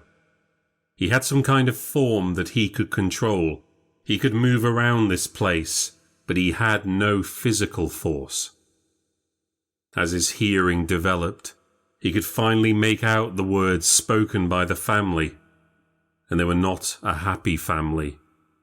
He drank and stayed out late with friends. She nagged at him, was easily overwhelmed and depressed. Their daughter felt neglected and feared the short tempers of them both. He could hear them scream and shout at each other, and it felt good to him. Their rage and animosity gave him pleasure. Slowly he realized that it seemed to make him stronger. He could absorb it, breathe it in a sense. And the more he inhaled, the more he seemed to slip from the dream and become part of the real world again. He could not be seen. He could not be felt. He could not apply pressure or touch. Yet he knew he could be more. With each fight, each insult and recrimination, he felt that bit stronger. How might he grow if this continued? How alive might he become? The family was about to grow. The mother was due a second child. Her distress was delicious. On the night she was due to give birth, her husband could not be found. She was on the phone desperately calling the pubs and the bookies. When she failed to find him, she took herself and her daughter to the hospital. When the husband arrived home, no dinner on the table, his wife nowhere to be found, he was in a rage. Too drunk to think sensibly, he never considered the obvious, never saw the note his wife had left to him. By the time he regained his senses, she had already given birth to his son, stillborn. The cruel man drank it all in, the misery, the suffering, the hatred. He could finally see clearly again. He could watch his prey as they tortured each other. She blamed him, but blamed herself too. She sunk deeper into depression, became despondent. He drank more, spent more time away, enjoyed other women. The fights grew longer. They became violent. One day, on a whim, the cruel man, feeling a euphoria from all their wretched belly aching, reached out and struck a wall. He was surprised by the sound. Not a loud sound, but a sound that he had made. The exertion exhausted him. It was proof, though, that he could still develop. He could still grow. He would build his strength back again. It would take practice. Again and again he trained, gaining force just a little at a time. Then one day, she noticed him. She was in the kitchen cleaning, and she heard his knocking. As she went searching for the source, he led her a merry chase. If she went searching in the basement, he crept back to the kitchen. When she made it back up there, he went upstairs to see if she would still follow. He had not intended to end his chase in the abandoned nursery, but it amused him when she came to believe that the knocking might be the sound of her deceased son. She was elated at first, strangely happy that her baby might be trying to talk to her. The cruel man laughed. Her husband thought she was mad. She demanded he listen out for the child's knocking, so the cruel man stayed quiet. He chuckled to himself as she shrieked and screamed and insisted her husband believe her. He threatened to put her in the madhouse. She said she'd kill herself first. As he stormed out of the house, the cruel man, strengthened, emboldened, made a sudden provocative move. He threw all his energy into pulling down the door of the oven. She watched it open slowly and believed it to be a sign from the spirits. She walked upstairs and carefully, without waking her, lifted her daughter out of bed and brought her downstairs. She lay her in a chair, made sure she was comfortable and still asleep before she blocked the gap under the kitchen door with sheets and taped over the windows and the doors and the keyhole. She turned on the gas and held her daughter's hand. They'd go to heaven now, where they could all be together again. The cruel man was ecstatic. The rush nearly paralyzed him for a day or more, and he could keep on feeding. Many blamed her husband for the deaths. His family put up a defiant display, blaming her hysteria. But as time passed and he was left on his own in the house, too big just for him, with all its empty rooms and its endless silence, there was nothing left for him except self-pity. He further drowned his sorrows. He was drunk morning, noon and night. The cruel man watched. Women had been his prey before, but why not men too? Were they a greater challenge? He was not a sexual creature anymore. He no longer felt that kind of desire. He was not stirred watching the widower bring home tarts to spend the night with. His only kicks now came from the suffering. It was his lifeblood. It made him feel real. He had the pleasure of waking the old drunk up in the night, distracting him when he was with his women. He would knock, using that same old rhythm that once signalled his arrival all those years ago. He fed well, but he wanted more. Pushing mother and daughter to suicide was one thing. It was a pleasure to toy with her, tip her over the edge. But he had only aided her death, pushed her as she teetered on the brink. He had not yet experienced the delirious pleasure of before, the sheer elated joy of taking absolute control and putting them out of their misery. He needed to be more than a spectator, cheering destruction. His subject was weak, ripe for experimentation. He could not frighten the sad, pathetic drunk with his knocking. He would take him by surprise by pushing things over or striking things across the room. The man was frightened, but it was just too easy. What more could he do? He wondered if he was still thinking like a living creature. He was performing physical actions, but he was no longer a physical being. Could he influence the man in other ways? He focused his mind on the drunk when he slept. He sounded out his rhythm over and over, trying to project the rhythm onto the man, to make him dance to the same tune. It was so tiring. He might have given up if not for the third night, when he seemed to wake the man in the early hours. He looked around the room to see where the sounds were coming from, and as he slipped back into sleep, his lips moved. Was he mouthing the rhythm? Then later, once he was awake, the cruel man watched the derelict, tapping his foot on the tiles of the kitchen floor, clanking his spoon against his bowl of cornflakes, drumming his fingers on the table as he viewed the latest bills and final demands. The cruel man carried on, in spite of the exhaustion, focusing on how to project his mind further. Now the man couldn't sleep. He couldn't think. His head was pounding. He binged on headache pills, drank even more. The sound would not stop. His suffering made the exertion worthwhile. The cruel man's endurance built his strength back. He drove the pitiful drunk down and down until he was screaming and crying on the floor. The cruel man fancied he could hear the man's heart beating, and that gave him new inspiration. He focused his thoughts on the man's chest, driving the rhythm into his very veins and valves. The drunk turned over on his back. He writhed, he shook, his head knocked back against the floorboards. The cruel man could control the blood that flowed through him, and with his new control, he slowed the rhythm down, slower and slower and slower. The cruel man watched the drunk as he realized he was breathing his last. Sweat on his brow, his mouth hanging open, his eyes glazing over, he slipped from consciousness. The cruel man ceased the rhythm.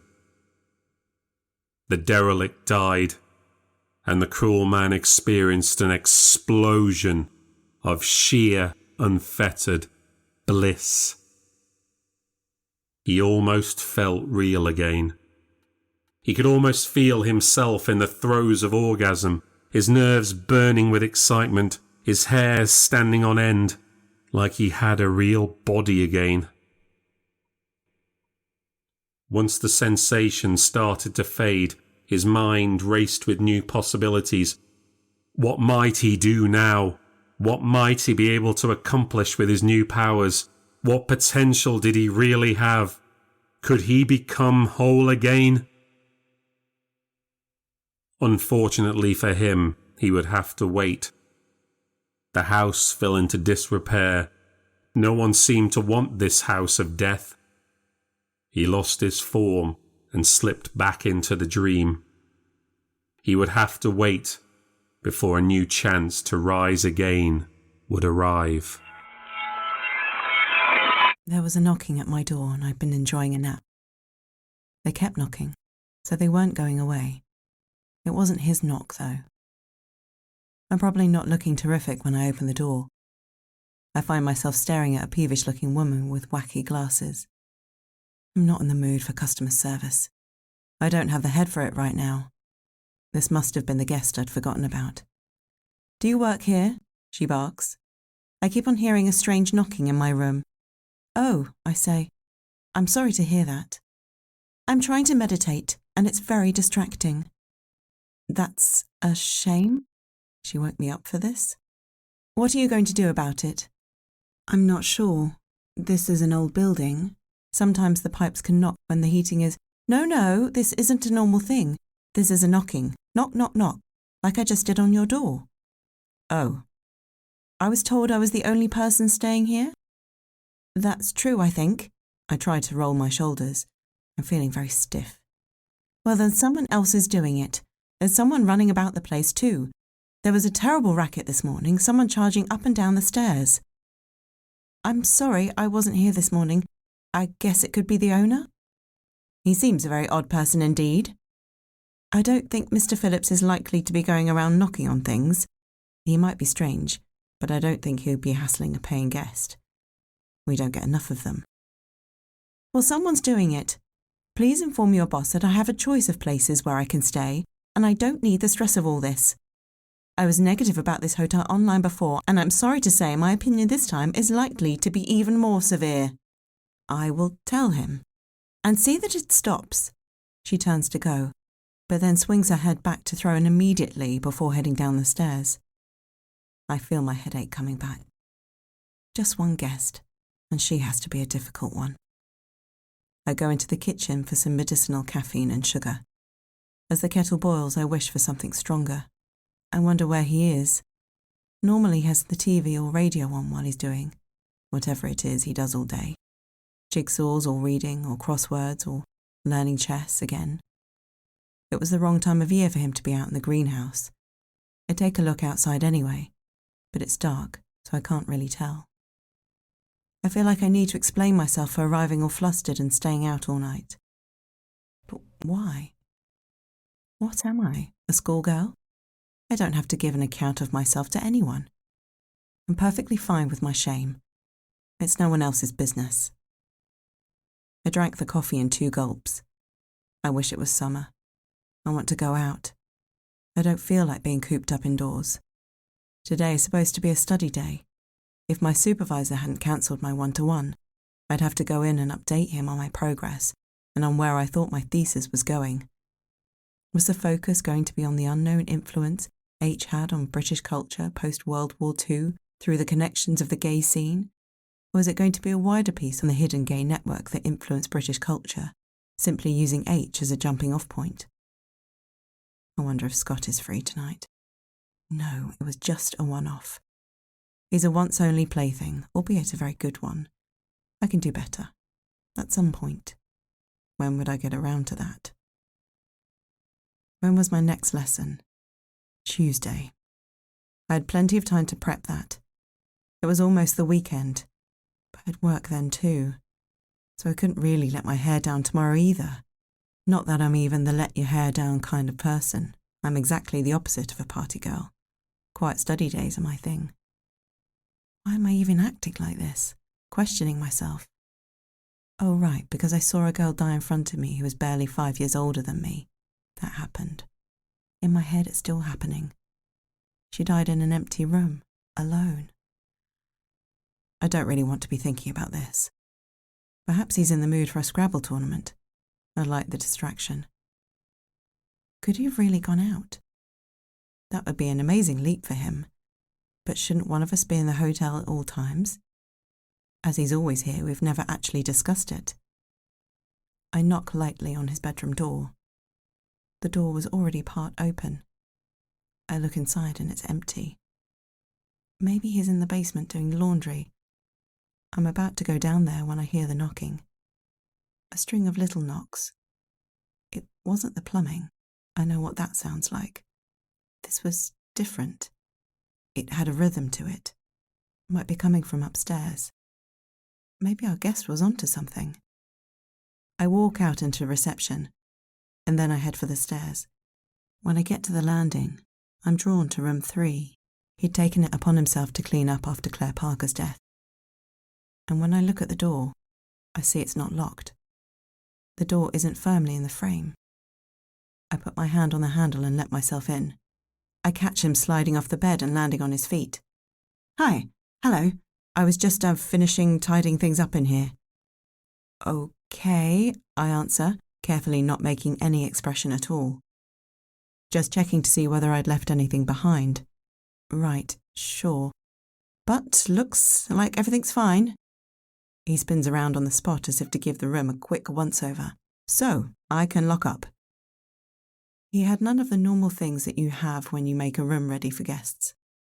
But there are a few odd items with him. What about those? I ask. There's a pair of slippers on the floor, a mug of tea on the side table, next to a smoker's pipe. Seeing my puzzlement, he picks up the pipe and says, "She must have enjoyed smoking something. You noticed the smell when you came in?" It did smell a little peculiar. Are you okay? Yes, of course, perfectly fine. And you? Fine, really, just fine. Well, good. I think we can then close up the room and leave it at that. Yes, right. Let's do that. Good. Yes. He closes the door and I stand watching, knowing very well that he knows that I know what he's really been doing. We walk downstairs together, awkwardly, silently. If what I'm describing makes it sound like I've caught him doing something he shouldn't in the room, the answer is yes. But it's probably not what you think. His trousers were on. But he has a strange habit, one I've been warned about. No need to panic. He's a threat to himself, not others. I thought he'd stop doing this, though. Maybe the body in the room had affected him too. Shit. What do I do? I follow him back into the kitchen. He doesn't seem in a bad way. It just seems his normal, happy, sad self. What do I say? The woman who's staying here, I saw her earlier today. Friendly and jolly of temperament, I trust? She's a real ray of sunshine. She was complaining about hearing a knocking sound. Really? He said. He'd filled the kettle and was watching it boil rather than look at me. Yes, it was stopping her from meditating or something. She's on some kind of retreat. You'd think that kind of thing would have a mellowing effect, but oh well, as long as she pays the bill. He turns a little to smile at me before reaching to the draining board for a mug. She also said she heard someone running around. Really? He tilted his face towards me again. Wasn't me, I'd been downstairs all day with my Dickens audio anthology. He didn't sound like he was lying, but then again he never does. That's the thing with him. He doesn't seem like a crazy person. Not until you know his history, and the things he does and doesn't do. You were out last night, he says, finally turning around, mug in hand. Did you have a nice time? Oh, I still don't have a good answer for this. Yes, I went out for a few drinks with Kathy. It was fine. Bit of a girls' night out, really. And you stayed over with her? Yes, stayed over with her. Fine. Yes. Go anywhere nice? Well, to hers, yes, her place is nice. But also to McCluskey's, it's the bar near the South Campus. You ever been there? Of course he hasn't. I don't recall it, no, much as I enjoy going out on the lash. I laughed. Too loud. It was a bit weird. He even seemed to react to it. He didn't allow a long, awkward silence, though. He intervened and said, I was thinking of having something to eat. Do you fancy anything? Oh, not now. I'm not that hungry. Well, I guess I could wait a little, if you want. It's up to you. Don't let me pressure you. I just have quite a lot of work to do. Staying out late, it put me quite far behind. It's been a strange couple of days. Certainly has. Well, I will be making my famous lasagna. If you'd like a portion, it will be in the oven or fridge waiting for you. Thanks. Appreciate it. I didn't exactly run for my room. I just got back there a little faster than normal. I needed a bit of space to think. Oh, my head. This might not be anything. It could be a one-off, assuming he wasn't doing this all the time. I can't spend all of my time watching him. That's not my job. He's a grown man who can look after himself. Maybe. And it all sounds so silly when you think about it. What's so harmful about a man lying silently in the beds of his own hotel? They're his beds and his rooms. I wouldn't have guessed living in your own dream world would have been so harmful. I'm perfectly happy to sit around up to my eyeballs in papers and books. A life of peace and quiet is perfectly nice. But his world isn't a nice one, even though he always acts like he's perfectly fine. I didn't get weird vibes when we first met. He was a little shy but friendly. But I ought to have asked more questions. Like, how had one guy run a hotel on his own for all this time? He has some part-time staff during the summer, but he was doing everything else himself. Of course, I didn't find out about his wife or his brother until later. I was grateful to get the job. I didn't have a ton of experience, just some part-time hospitality jobs. It seemed like a good fit. It would leave me most of the day to study, and would only be really busy during the holidays when I wasn't teaching classes. I remember asking him why I got the job, and he said he just thought I seemed like I could handle it. I do seem to give people that impression, like I'm always on top of things. I think there's just something about my face. The anxiety doesn't really show.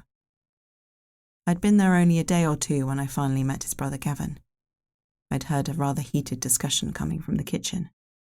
I crept towards it to listen. And then he came storming out and saw me, making me jump. I must have looked very guilty.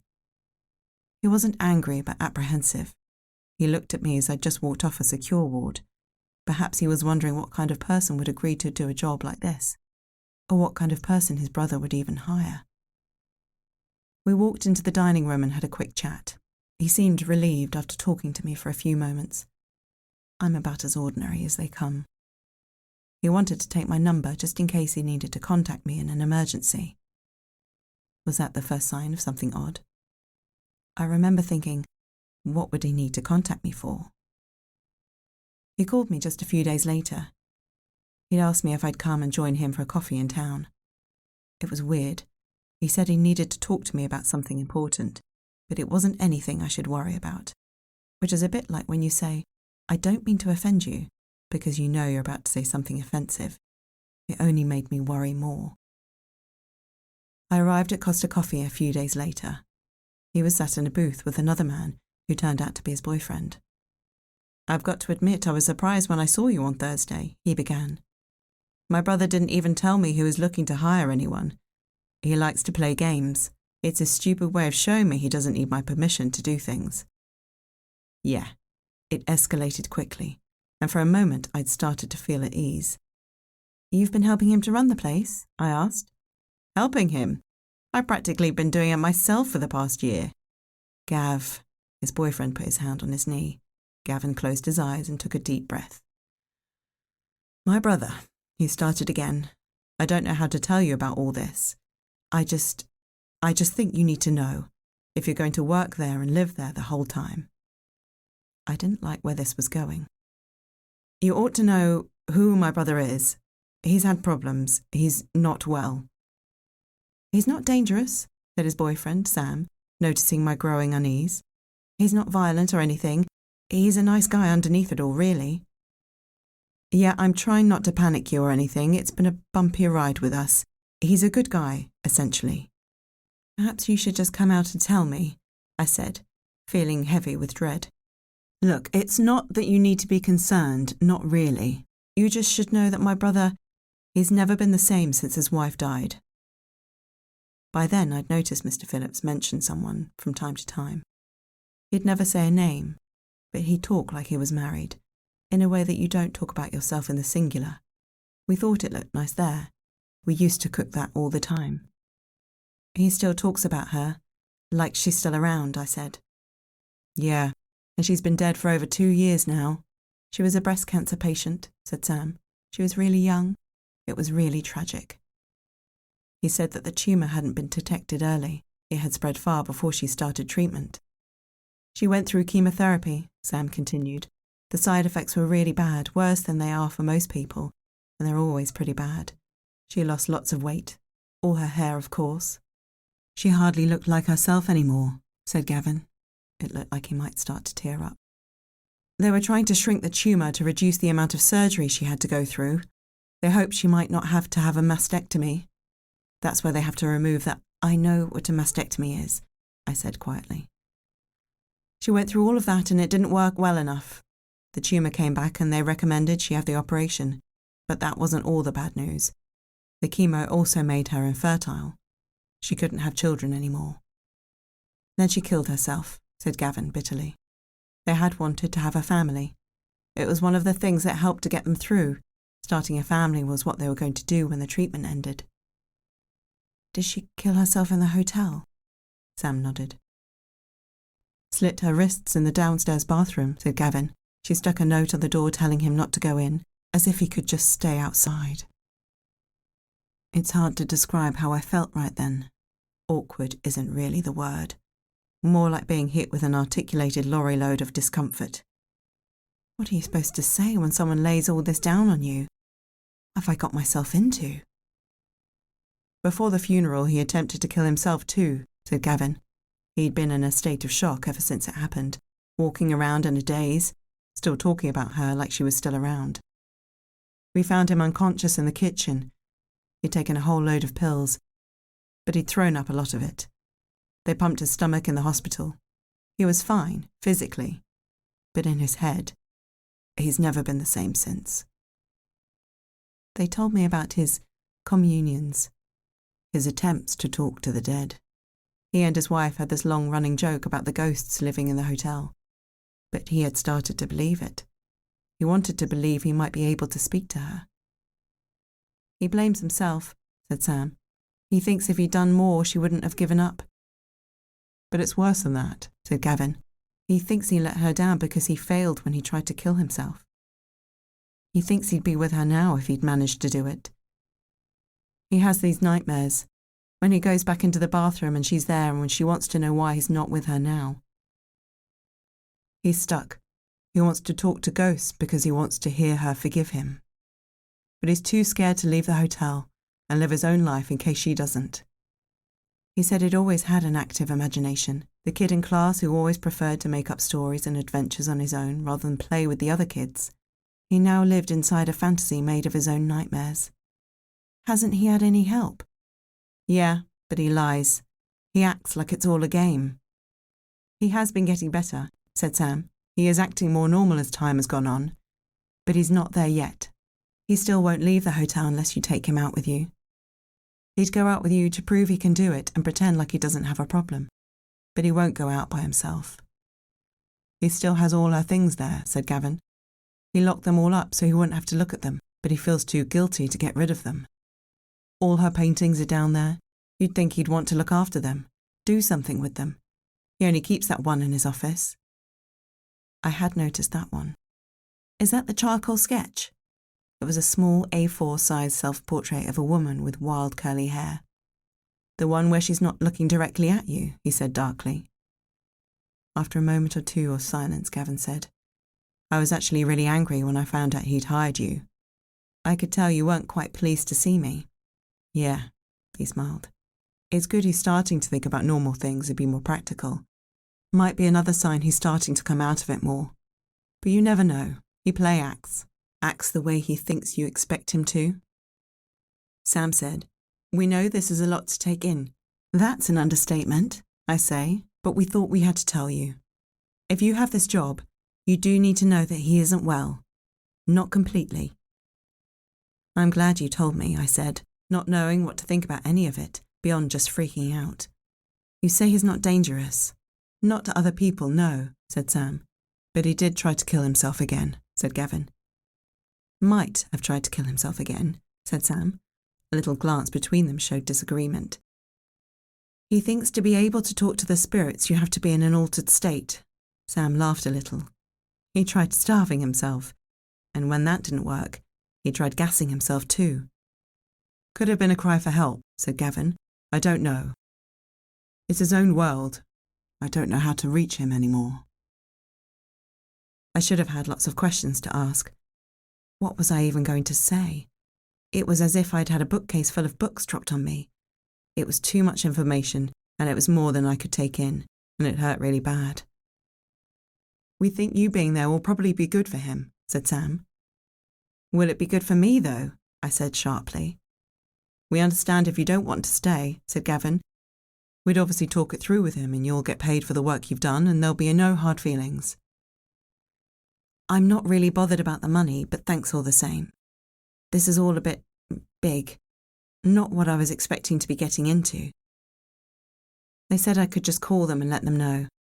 If I chose to stay, they asked that I could let them know if he was saying or doing anything strange or concerning. I took the long route back to the hotel. Sometimes a long drive helps me think. But not this time. I mean, if I'd lost someone, the way he'd lost someone, who wouldn't come out of that a bit broken? I couldn't begin to know how he felt. I couldn't even imagine loving someone that much. I'm not really a hot and cold, passionate person. I'm a mediator personality. Getting annoyed when they get my order wrong at Starbucks is about as high as my temperature goes. Not until recently, anyway. When I pulled into the car park, I started to see the hotel differently. I hadn't thought of it as an old building before, but at this time of day the sun was shining behind it and it cast a long shadow.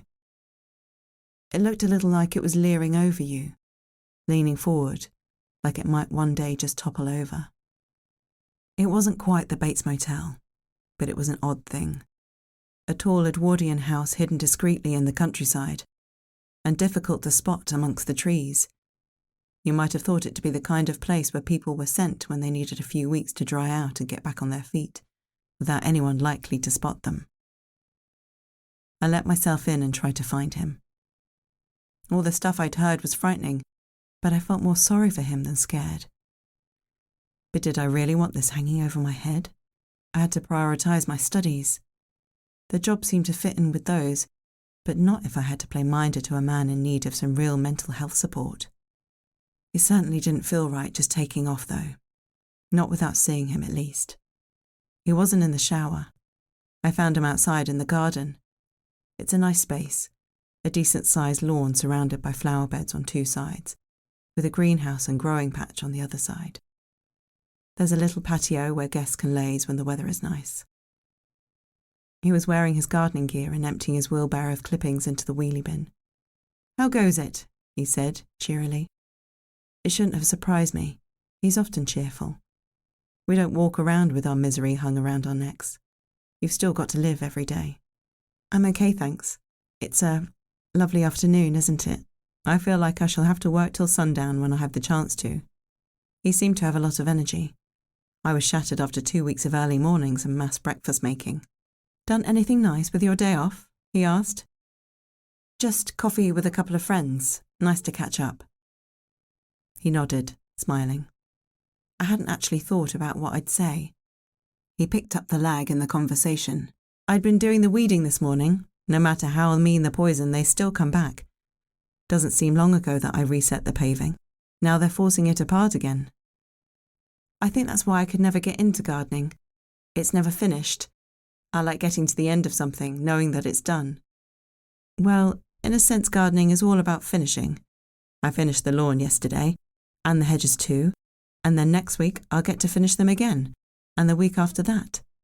It's never ending."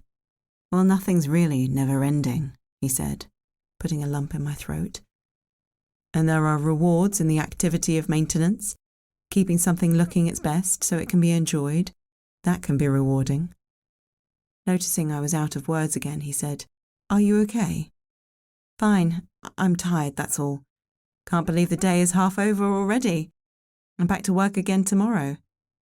The demands of one's guests. They too are never-ending. I shall be done here soon. Just one more task to begin. He turned to the building. He was looking up to the creeping ivy. "This will be the first step in a major undertaking." A spread of bright green stretched from behind the flower bed all the way up to the windows on the second floor. "It's got to go. It's getting into the cracks on the rendering and it's only going to make them worse." "It looks so nice though," I said. "Looks can kill. At the rate it grows, it'll dominate the wall by the end of the summer. I have to act now or it's too late." "Where do you even start?" "By cutting it off at the source." I saw that he had been clearing a space through the plant bed to get at its roots. Despite the many spiralling tendrils, the whole thing was sprouting from just one thick stem. "Cut it right through to weaken the beast, ahead of its slow and grueling removal." "Rather a shame," he said with a sigh, "to bring down such a thing of beauty in its prime." "No small thing," to let it die slowly. It'll hang on here for dear life, of course, but it must come down in the end. If I let a tear fall, I don't think he noticed. I'll be working on it for weeks, and then who knows how long it will take to repair the damage.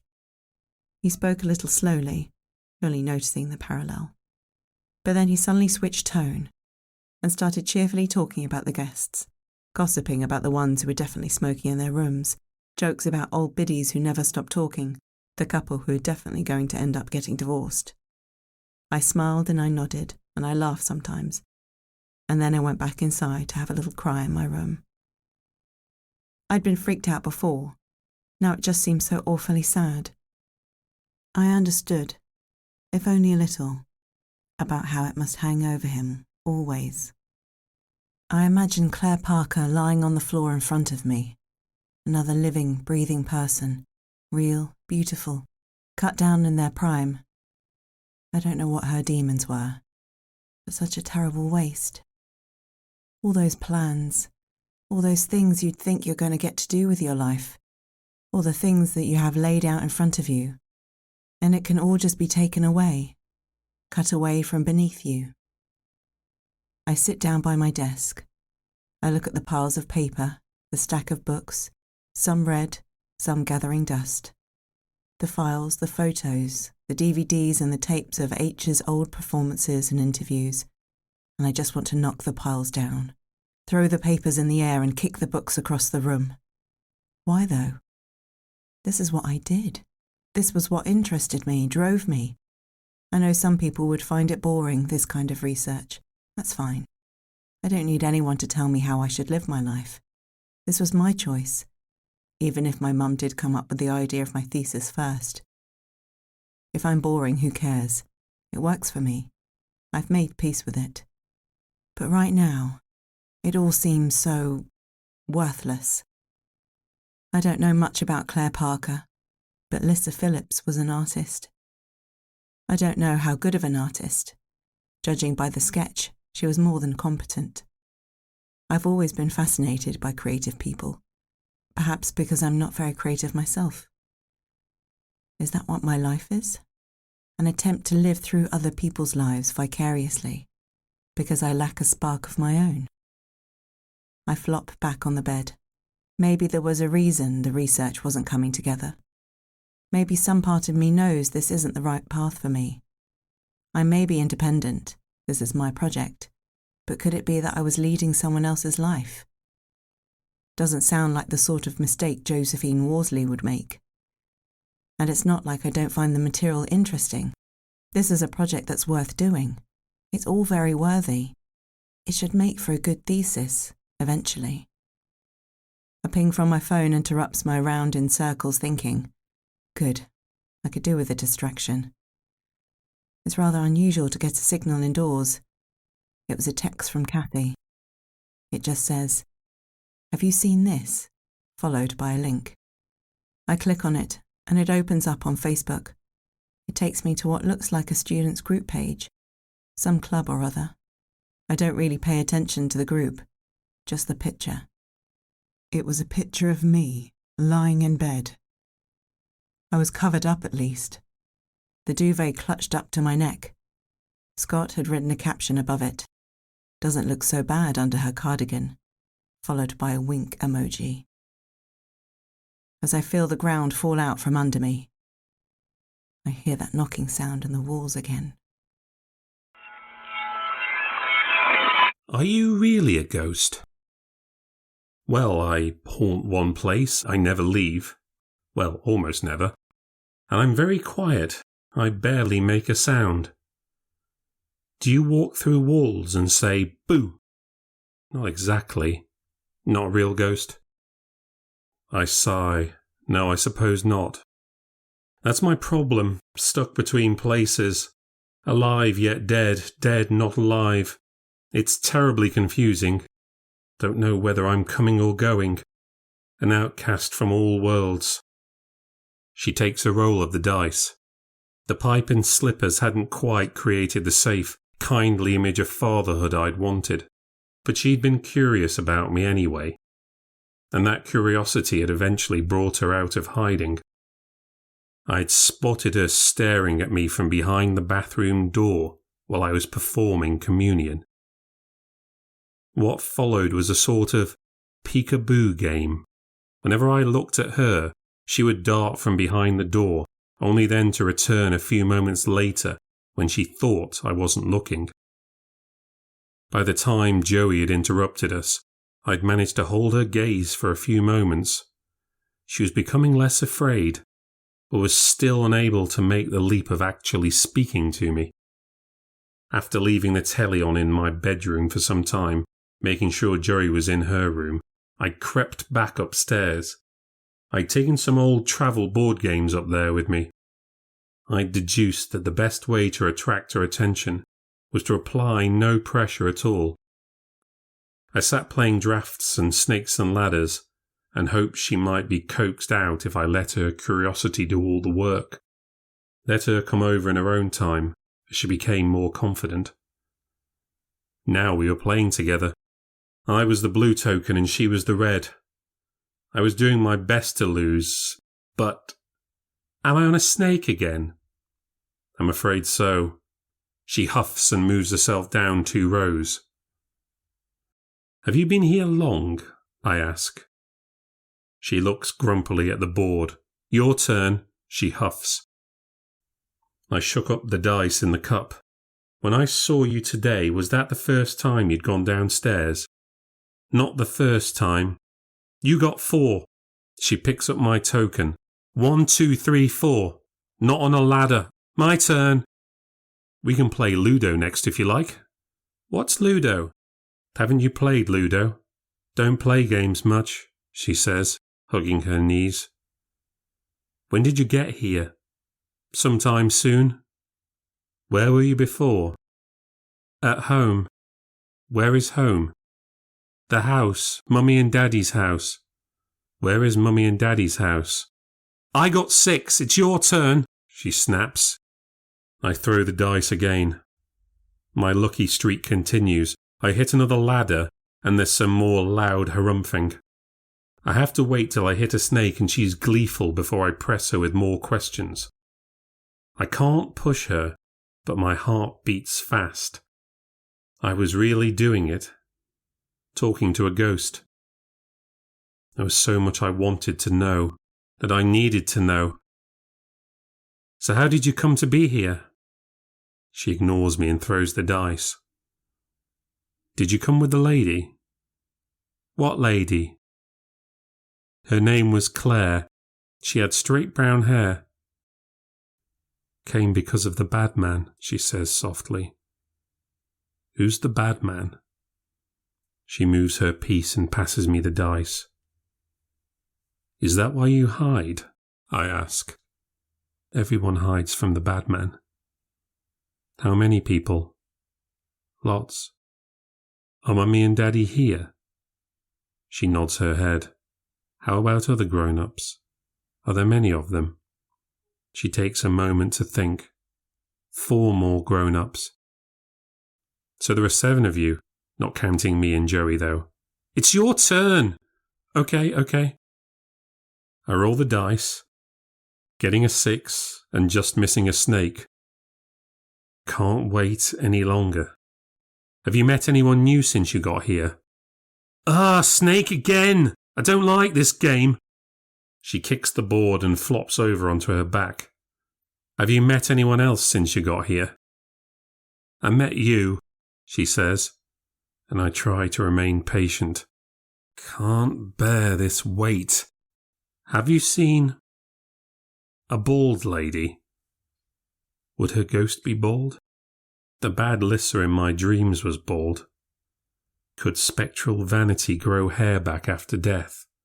What were the rules? The whole physics of it was baffling. What is bald? No hair. No, she giggles. I wasn't getting anywhere. I could barely mask my frustration. We hear footsteps outside. It's only the woman in room 4. But the little girl leaps off her feet and runs behind the curtain. What are you doing? I ask. She won't come out. I go to the curtain, try to pull it aside, but she holds it tight. I tug it from her, so she dives under the bed. Hey, it's just me, just me. I get on all fours so I can get a proper look at her. She's trembling. It's quite a feeling, seeing a child shake, terrified for their life. It's chilling. Only something truly terrible could do that to her. In playing the games with her, I'd acted like she was still alive. I was focused only on my goal. I hadn't taken much time to consider how she died, what the terrible events were that had killed her. It's only the awful woman sleeping next door you're safe. Her eyes are fixed on the door. She won't look at me at all. Who is the bad man? He knocks on the door, she whispers. No one's knocked on the door, it's just me and you. She won't speak. I lie down flat so I can look directly at her. While I'm doing so, I spot something odd. There's a knife under the bed. I see the reflection of a blade on the other side. I wonder how that got there. I pursue the same strategy as before. I start to talk and hope she will come out in her own time. I roll out onto my back. I've lived here for a long time now. 6 years, I think. A big number, 6. Very big number. Lissa, my wife, she saw it up for sale. We'd wanted to open a guest house by the sea. We could take care of guests in the morning, and she could paint in the afternoon. I wanted to open up a bookshop, but she convinced me there was better money in this, and I'd still be able to read books and do all my silly things all day. I couldn't tell if she was listening. We couldn't find somewhere we could afford, and then this place showed up, and we knew the area, and she said it would be like practice. I wasn't getting through. I ask, what does his knock sound like? Can you show me? She finally looks at me. She lifts her hand to the bed frame and knocks. Tap, ta-ta-ta-tap, tap-ta-tap. When he knocks, you have to let him in. What happens if you don't let him in? It's worse. Where is Mummy? I ask. In her room. But she won't come out. She starts to cry. He's going to hurt me because I let you in and it wasn't him. I came here on my own. You never let me in. She keeps on crying. I consider reaching out and touching her to comfort her, but I don't even know that I can touch her. I'm not even sure she's real. I spot another knife. On my side of the bed, tucked between the bedside table and the bed. Did she put them there? I didn't want to get sidetracked. I wasn't getting anywhere. This was agonizing. Where is your mummy? I ask. I could talk to her. We can keep you safe. No, no, she squeals before putting her hands over her mouth. She closes her eyes and tears stream down her face. It's awful. I back off and just let her cry. She cries for quite a while. I just have to wait. She finally does crawl out from under the bed. I think again that I may reach out and hug her, but the idea is oddly repulsive, a sort of uncanny effect.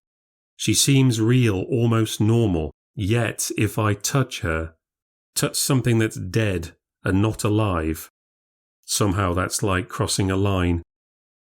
She acts and seems like she's alive, so I can pretend it's true, even though I know it's not. To reach out and touch her, that breaks the spell. To be alive and not alive, my body recoils, pulls me away like a survival instinct, to avoid falling into the uncanny valley. I don't have time to care about an existential crisis. I just want to speak to Lissa. I want to know what I need to do. Don't you want me to speak to your mummy? I say, my tone more serious than before. Her eyes are damp and red. She shakes her head. Is there someone else then? I ask. You said there were others. She doesn't answer. I suppose the dread impulse is a good thing. I'm able to suppress the urge to shake her. What about in the other rooms? Are they in there? I walk to the door and open it. I make a show of looking from one side of the hall to the other, to show her there's no one there. She's scared for a moment, and dives back under the bed. But I shout to her, get back on my hands and knees in the hall, and look straight under the bed to show her it's okay, and that I'm safe. What about here? I point at the opposite door, the one to room 8. You have to knock, she says. So I knock, and she shouts, No, you have to do the special knock, or they can't let you in. Slowly I get to my knees, and then stand. I walk over to the door, and slowly I knock. Tap, ta-ta-ta-tap, tap-ta-tap. I push down on the handle and the door opens. The room hasn't been used in weeks, though it could be readied for a guest in a matter of minutes. And the curtains are open, but the grey day doesn't let much light in. In front of me is a fully grown man. I've never seen his face before, but he's on his knees, head down, eyes fixed to the floor, and he's trembling.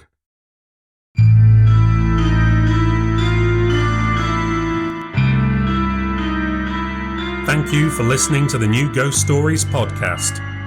If you've enjoyed the podcast and want to support what I do, please like, comment, or leave a review on any platform, and subscribe to hear future releases. You can also support the show by becoming a patron and visiting patreon.com/New Ghost Stories.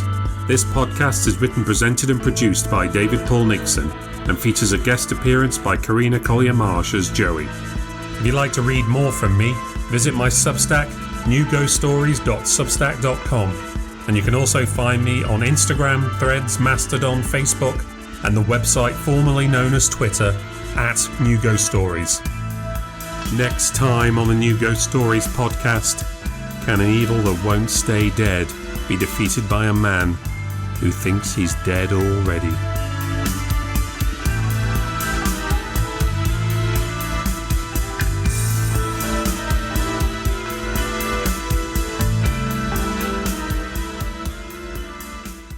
As my heart rate slows, I concentrate on all that I can hear.